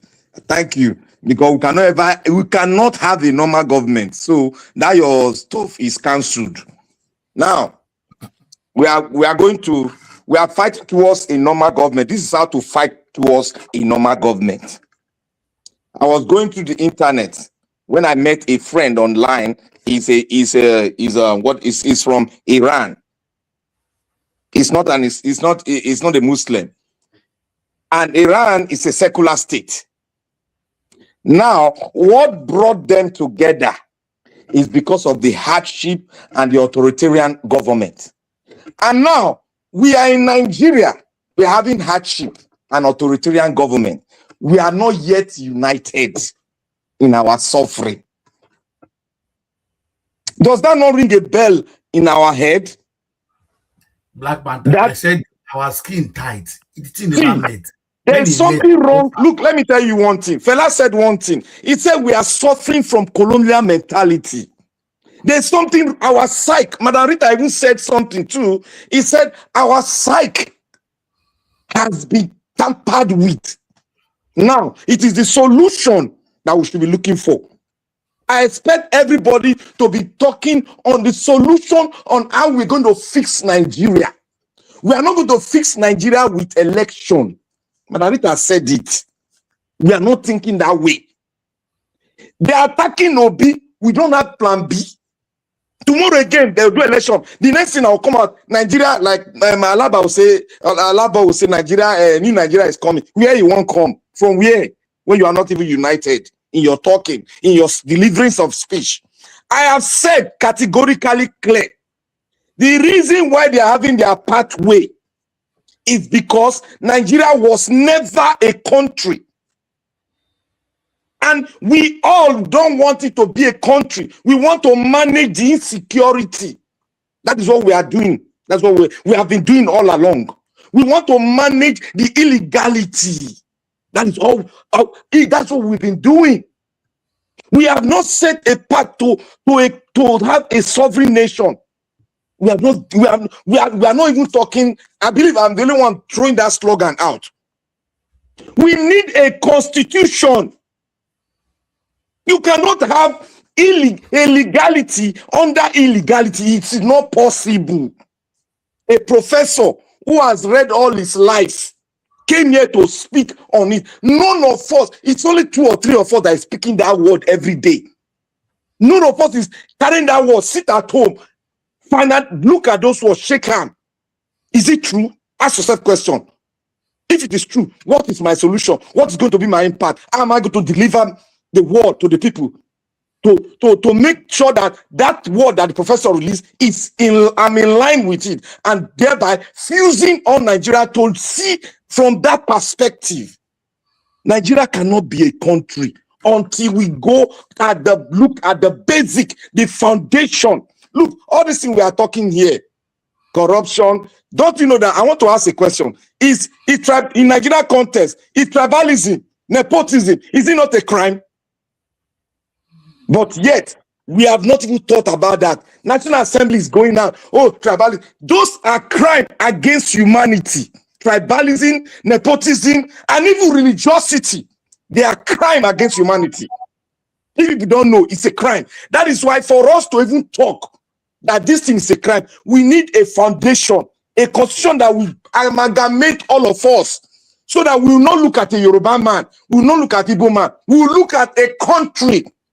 Because we have one goal. All this, if we have one goal, insecurity and illegality will never take its ground and its root. Because we will fight in a united form against those things. Now we can't fight. We can't even think together. Look at one man, one vote. Is talking left. Look at Iran here, Iran here, Iran here. All of them, they are YouTubers. They are talking with one voice. They are exchanging ideas. They are playing individual vote. They play their video together. All of them, they plan. They analyze issue. Their goal is how we're going to get our victory. Take this useless government out. That's their goal. But we have been divided. Party A, Party B, PDP, APC. Is that are they the vehicle to get a Nigeria? That's the question we should ask. Are they the vehicle that we use to get a good country? Ask yourself that question. Sleep with it. When you wake up, you get the solution. My brothers and sisters, we are not going anywhere. Because tribalism, nepotism, religiosity, they are crime against humanity. If you don't know it, go and think about it. I've thought about it. I've explained it. It's a crime. When you say an Igbo man cannot be president, an Igbo man cannot stay in this land, it's a crime against humanity. I'm telling you, it's a crime. Like if we have a constitution, we will enshrine it into our constitution. As Paul Gigali did, we will enshrine it and Nigeria will be well. That is simple. We should know what we are dying for. Die for the real cause and don't die for nothing. What we are doing, we are dying for nothing. We are doing election that will never give us the country. It will give us the country. We should rise up above every other thing. Rise up against your culture. Fight. If you cannot fight for a country, Nigeria, you will not be able to fight for your culture, for your tradition. You can't. You will still be divided. Thank you, my brothers and sisters. We need to wake up and know what we are going. We go to die for. We cannot stay with everywhere and start sending money. It's biting my bone. Thank you. I better relax, so may your bone know they bite you. Before I go and continue with my black soup, Dr. Sia, we can't hear you, but let me just speak if it's okay. I'm going to be leaving very now because Mr. Elvis has to rest and there's no light as well. The first thing I want to say is I'm very, very happy that Donald Trump has made it indefinite that there will be no more issuing of visas. And Nigeria is one of those countries. I am very, very happy. I just wanted to say that for the records. Secondly, Dele Momodu, I didn't speak about that. Dele Momodu said something. He said, Buhari was a candidate of necessity. I repeat, Dele Momodu said, Buhari was a candidate of necessity. Necessity of what? I'm just going to leave it there. Let your mind be stirred. Mr. Elvis, thank you very much. I'm listening to you guys. All right, go ahead. Let me go back to my black suit. Enjoy. For inside Canada. Bye-bye. CM, we can't hear you, CM. Check your mic or something. The weather is cold, though. It's 20 centimeters of snow. I bet. Let me enjoy my black suit. I love it. You think go wire now way?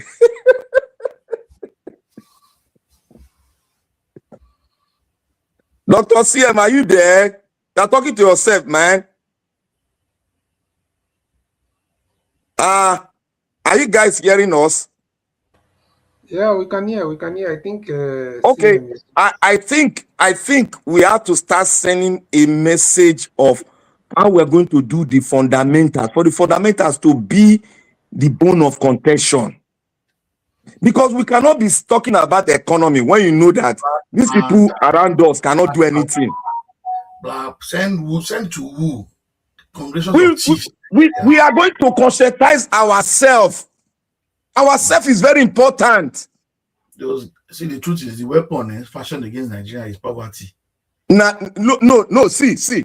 No be say, look, the weapon fashioned against us now ourselves. Because these politicians, they emanate from the same institution we also are. Why are we not like them? Because we have separated, we have reasoned with ourselves and said, no, I cannot. I want to be different from them.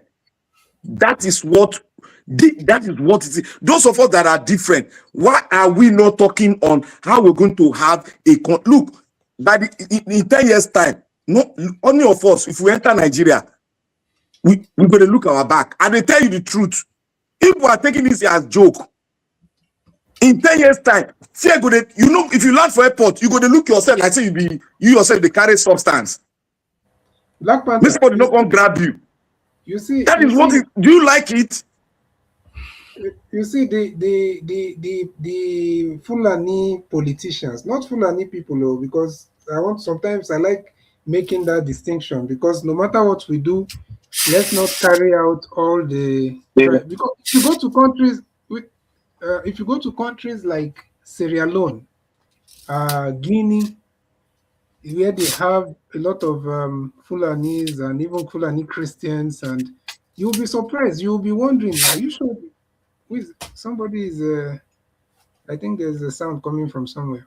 So you'll be wondering, like, are you sure these people are the same Fulani that we have in Nigeria? But the thing is that their oligarch, or let's say their political leaders in Nigeria, has kind of given is giving a wrong impression about their entire race. And also those people, those Goro, what do they call them? Those ones from those bush ones that are now doing their dirty work in Nigeria, doing the banditry and the terrorism and all that.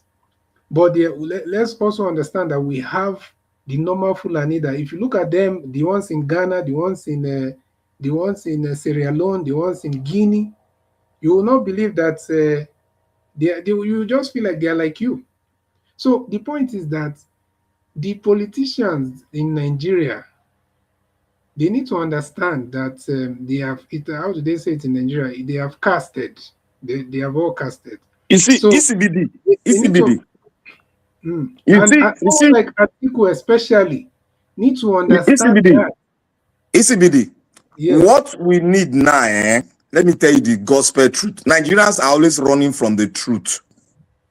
You see, and what we need now is for us to conscientize the minds of the people that it is not the politics that is our problem. These politicians knows that we don't have a foundation. They are taking advantage of it perfectly. But we don't know. We are playing according to their game. That with this politics will get to El Dorado. It's not possible. But you must also accept, Black Panther, you must also accept that a section of those politicians are lording over the other, even though all of them are corrupt. But we also need to understand and admit that a section of all those politicians are lording over the other politicians. That is why someone like Opebolo will go to, is it Kaduna or where did he go to go and okay, apologize? do you know that? So you need to understand that those people, and unfortunately, some of them have entered ADC now. That's a fact. You know that they are using Islamic law indirectly for us in Nigeria. Let me show you one example. You see, when a country, go and check it, happen in all Islamic nations. When you are talking on your right, you come outside to speak on your right. They either buy you or they throw you to jail without any judicial proceeding.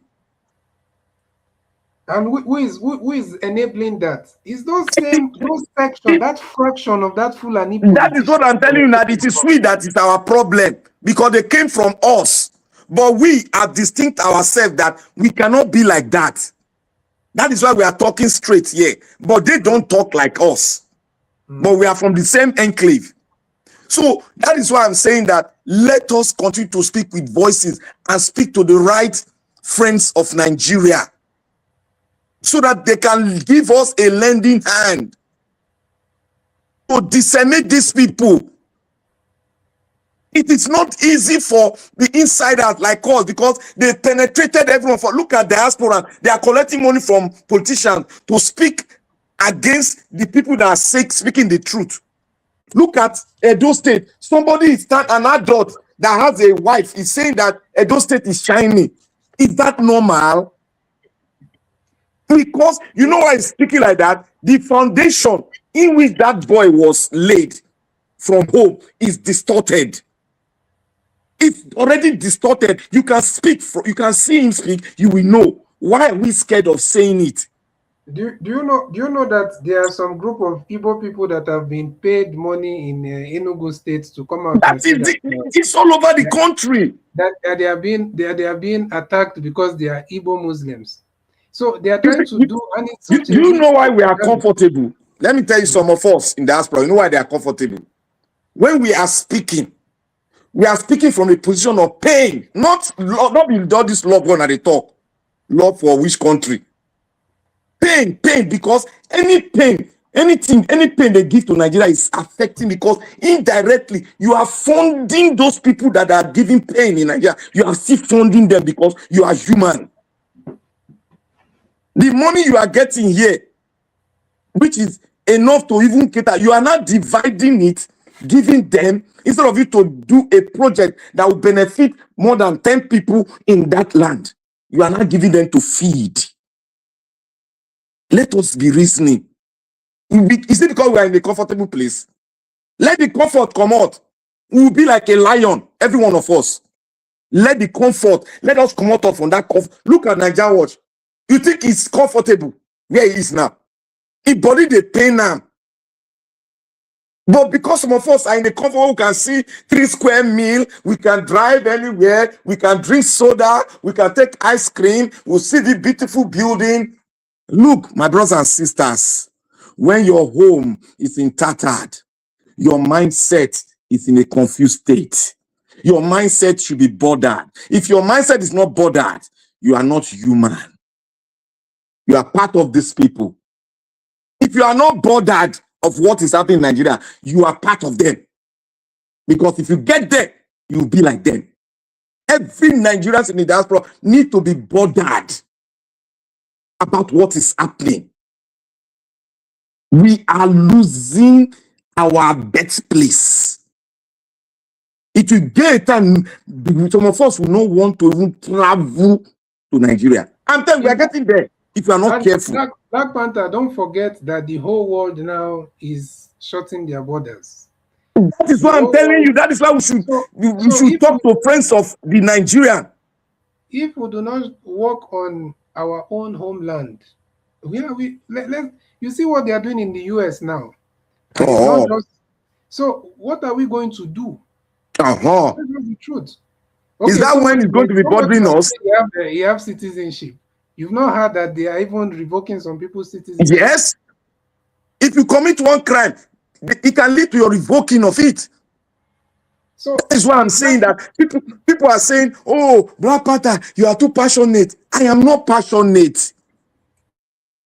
What is wrong with the motherland is it's supposed to be affecting everybody, because we might not be able to go there again. We will feel insecure. How can you be feeling insecure in your birthplace? That is the question. If you are sleeping 8 hours, you shouldn't be sleeping 8 hours again. Because look, in 10 years' time, with the level of stealing, with the level of these people are not going to mortgage it, they are going to give Nigeria out. With the level of mortgaging now, we are seeing it. You know, time evolve and strategies evolve too. These people cannot live with the 21st century. They are finding it very difficult. Why don't we that are living in the 21st century use the 21st century system and dislodge these people? We need to think. We need friends. We need to go to, as the Iranians are doing, they are inviting friends of Iran, people, and they are coming in. They are helping them. Look at Israel now. The green light has been given to them now, today. The green light has been given to them. They are coming in to help the people of Iran. That is it. But we are not yet ready, because some of us are lost. We are lost children. We are lost because our foundation is bad. How can you be receiving money, mortgaging your own homeland, distorting it? Don't you know that if you receive money from this politician, you are part and parcel of the distortion of the political and human terrain in that land? You are distorting it. And when you are distorting it, you yourself don't have a home to go to. If you think there's security, there is no security for anybody. We are living in pain. We are afraid of our next door neighbor in Nigeria. We are afraid. Look at people. Look, Nigeria, 3 gates they will lead to a house. Is that supposed to be so? In his own mother's, in his own father's land, 3 gates now they lead to a house. He go have to call you who you be. Are we rat and cat? But we are living like rat and cat in our own homeland. Do you people understand when Nigeria will tell you people that 3 gate lead to a place? Already is feeling insecurity. That is why they put 3 gates. He's feeling insecure. He cannot even move from its own local government to another local government. That will tell you the level. People don't understand. I don't think people understand. If people understand, we in America will understand what is called insecurity. But you people in Europe, you know, they see insecurity. We they see and hear. When a person go inside school, start to spray. You will pray, saying your pikin come out alive. We they face some. But you people know they face now. They say they do like Oibo. We are facing a very dangerous situation. We need to be very vocal. We need to speak the truth. Some of us are not speaking the truth. Our issue is how to get our country. Our problem is not election. The election has already been stolen by the political class that are distorting the country. No matter what you do, they have stolen it. They have stolen it because we are not ready to fight. They are collecting money to vote. They say collect the money. Why will you collect? How do you even think about having that mentality, collecting money to determine your future? How do people thinking that way? Still take money to determine your future, or fight that politician, break his head. Nigeria watch. I can feel your pain every day. I feel and I think over it. Thank you very much.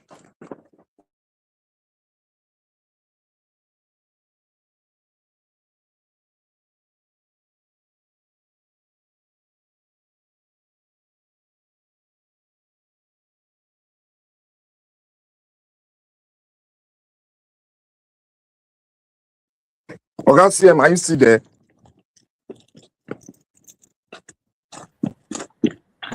Nigeria watch. CM, what's going on with your mic? I think you're trying to speak. We can't hear you. We're just seeing you doing hand gestures. Yeah, Black Panther, thank you for that. Don't hold in truth for the UK. Let me talk. Thank you for that submission. But like what I said, these politicians, they have to understand. All these politicians, ADC, they have to understand that they've all casted. Someone like Atiku is the only one still feeling like he's not casted because maybe he thinks he's so southanized that he can separate himself from the. You can't separate yourself from the others if you're posting the tragedy that happened to Deborah, and because of and those people whisper to you and you delete it. So it means you are not separated. You are still. It means you can be easily influenced by those radicals. You can be influenced by those jihadists. You can, because what will be the reason for someone like Atiku to post on what has happened, then delete it after some time? It means he's still susceptible to that kind of control. So it means those people will have a very loud voice in his government if he gets to that seat, because that is where he would have showed difference. If he wants to really claim that he's not a extreme, he doesn't have that extremist ideology or whatever, that is where he would have really showed it. That is where he would have showed it. He would have just stand on that and say that justice for Deborah, this thing cannot happen in Nigeria. We will not stand for it. And people will say, oh, okay, it seems Atiku is a different type of Fulani man, Fulani Muslim politician. But he deleted. So what does that mean? What does that show us? There's no confidence. Apart from all those corruption that He himself is insecure. Insecurity is happening to him. His mental state. Yeah. So if he knows what is, but of course, because of pride and ego and long-term ambition, he might. That's why I'm saying that maybe the ultimate goal of maybe the good ADC will do for them if they don't give up. If Obi is unfairly, played out of that chance, it will be that maybe they want to use it to get back northern, states or whatever from APC. Maybe that's the only thing. The core north, not even middle belt. I don't think they will even get a strong, they will win anything significant in the middle belt. Maybe in the core north, Sokoto, all those places, Kano, maybe that is where ADC will help them. Meduguri, So because apart from that, if Obi does not get it, let Tinubu just continue. Let's just continue, because there's what are we doing? Nobody is a fool. Who want to vote for? Are you ready? Black Panther, just answer honestly. If you're in Nigeria right now, are you going to vote for Atiku? When I know the Chris. So that's just the mindset a lot of people have. So I don't even know why. It's just that these people don't believe in the election, or I mean the electoral process of the people. If not, they won't even have the confidence to come out. They believe everything is negotiation because they believe everything is who controls INEC, who can they do deal with. Who, that is the mindset. If not, how would they even? They can't even be in the public. You know. Thank you, Mr. Jonathan. You can say something. Sir Jonathan.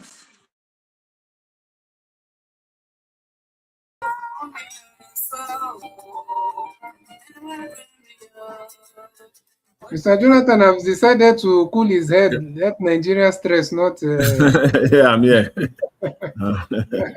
I'm here. Nigeria matter no be joke. Oh.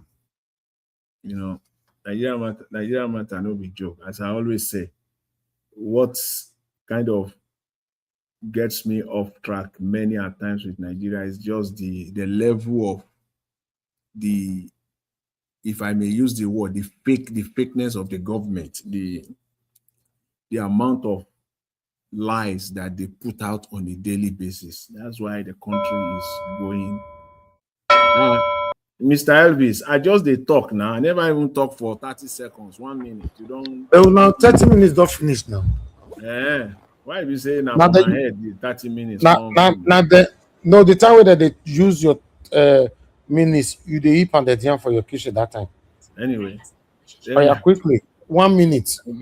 See, let me just say this. I was listening to Dele Momodu. Let me leave that economy thing alone, because if I step on it, I don't think I have enough time. It's just that the Nigeria is just going nowhere. The as I was saying, the lies is just too much. Where do you want to start from? Nigeria lie, so they don't get shape. Then they lie about inflation. This all the simple indices that will give clear indication of where the country is going, the economy, they are lying about it. So definitely it is all dead on arrival. Inflation is a lie. What is out there? Simple GDP number is a lie. Interest rate is a lie. We just leave it or we just leave it there. Everything is a lie. But let me quickly round this up on politics. The Dele Momodu that came out today, who jumped to ADC. You can see in his face, they like the, I said earlier, they like this idea of calling them former presidential candidates. I don't know what they see there, just former presidential candidate. I can see how excited he was during that interview when he was being introduced as a former presidential candidate. Former presidential candidate of what? No ideology, no nothing. That's why all of them are just moving from one party to the other, and they just want to be presidential candidate, knowing fully well that you stand. He wants to experience the looting too. He wants to loot too. I don't know. I don't understand. I just don't understand. But I do know one thing for sure. This ADC thing, I do know one thing for sure. That, which I believe, except I will go back to the issue of today, that something is wrong with black people. If something is wrong, don't let me say they are caused, but something is wrong. If all the people in ADC combine together, all their years of experience, because when Dele Momodu was being introduced today, they talked about his over 20 years of political experience and all the rest of it. He was even bluffing about the whole thing, about his years of experience in politics. He was talking about Amechi, 8 years as a chief of staff, 8 years as a governor, 8 years as a minister. He just they mix her up with lie. That one is 24 years on his own. Add Atiku. Atiku own experience is like 4 decades, like 40 years. Add that one to it. Add Rufai. All of them combined together, it will be sheer madness. Madness, stupidity. If they are not caused, it will be sheer madness, stupidity. If they all gang up, ended up, and then pointing to Atiku as a presidential candidate. It will be sheer madness with all these years of political experience combined together. And all they want to do is to end up, it will be sheer, I don't know what to call it. That is why I cannot but just conclude that it is Peter Obi that will emerge as the presidential candidate of ADC. Anything short of it, just know that these people, all of them, they need to gang them all up, put them all together and send them to an asylum. Because I don't know how they want to pull it off. I just don't understand in Nigeria. Now, asylum of no return, no. Now they need to pack all of them up, load them inside one bus, and go and dump all of them. Something is wrong with all of them. Because I believe that they know, but there is something. What it is, how much money do you want to gather? They are all after money they cannot even spend. What is it? Is it name? At what age? Look at all of them. Oh, I don't understand. So something must be wrong somewhere. So I want to believe, I want to give them the benefit of doubt that they know what they are doing. They are grown-up men. They are men of intellectuals. They are men of wisdom. I can only prop them up with all this, with all of these words at this point in time. But anything short of Peter Obi, they know, you just know where they belong. I will camp with every breath that is in me, campaign against them. Every breath that God has given me, I'll campaign against them. And I know I'm not standing alone. Millions of Nigerians are waiting to see whether they will show wisdom or they will show sheer stupidity. Time will tell. Thank you, Mr. Elvis. I appreciate it. That's everyone. Thank you. We are feeling your pain too. All right, now do well. And God bless all our people. Thank you very much, Mr. Jonathan, for that last submission. Yeah, my people, we are doing our part to see how Nigeria can be better. And I'm here. I hear Black Panther they talk and just not seeing no way to do for there. Where you did so now your papa and your mama land be that. This one now our papa and our mama land. You cannot be our papa and our mama land. No, that one a joke. The real talk now talk last so. Now they talk say they don't know say you they feel insecure and pain. How can a man have 3 gates leading to his house? We know they think. Oh my God. My brother, this country, be as it gets. This country. I know, I understand sometimes if everybody have to say, okay, we don't have anything to do with Nigeria, we don't have anything to do with Nigeria. To be honest, go hard before you see people, especially Nigerians in the diaspora, to visit this country. Go hard. It's not working, man. It's not working, but I just hope it works. That's why we are doing what we are doing. And I believe this 2027 might be the last hope. And the reason why I reached the 27 because Peter Obi saying go still run again. If, for example, as it just happened for that 2023, saying on the run again, I don't believe many people will be hoping for anything anymore. To be honest, nobody will be hoping for anything anymore. But I just hope we get it right this time. I appreciate every one of you that came into the panel, those of you that called into the show as well, and those of you that supported the channel. Thank you. God bless you all. Thank you, Mr. Jonathan, guys, CBD, Madam Rita, Madam Patricia, August CM, Black Panther, give us a mandate. Mashallah, God bless you all, my people. Appreciate every one of you that called in as well. Thank you so much. I appreciate all those of you that supported the channel. Seven Girl Madam, Mother Peggy Modi, Mr. Joseph OG. Thank you, my people. God bless you all. And on the comment section, my mother for Mommy Diaspora. Thank you very much, Mommy. I appreciate you always. Thanks for always being there for us. Abu Azim, my brother, I appreciate you. Thanks for all that you do. Thank you very much, Lady Gina. Thank you, Patience. Idemudia, I can see you right there. Thank you, my people.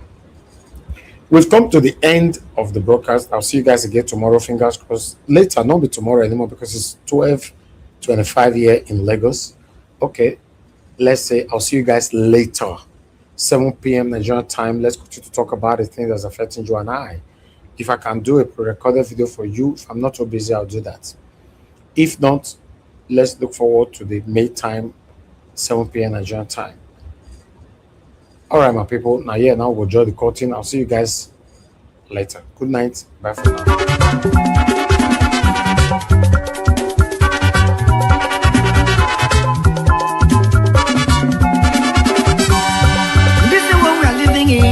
In this world, all of us today in motion. Everybody there in motion. Moving to our various stations. As we there in motion, make we do good to ourselves, yo. Make we do good to our neighbor. Before we reach our station, every walk gets paid. Every walk gets paid. Every walk gets paid.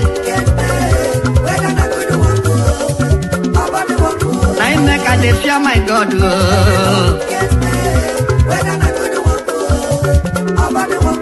I make a day fear my maker.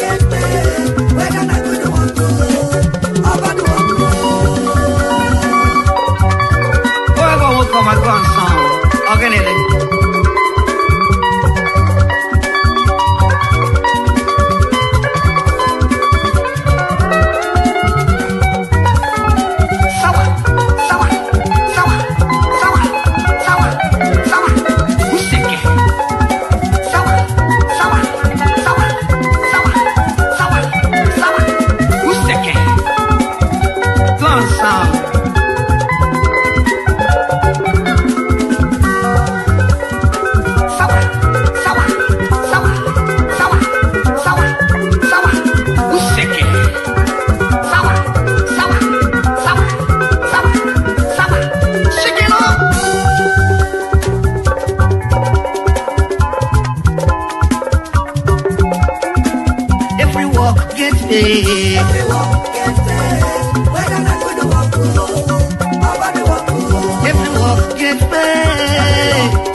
My God,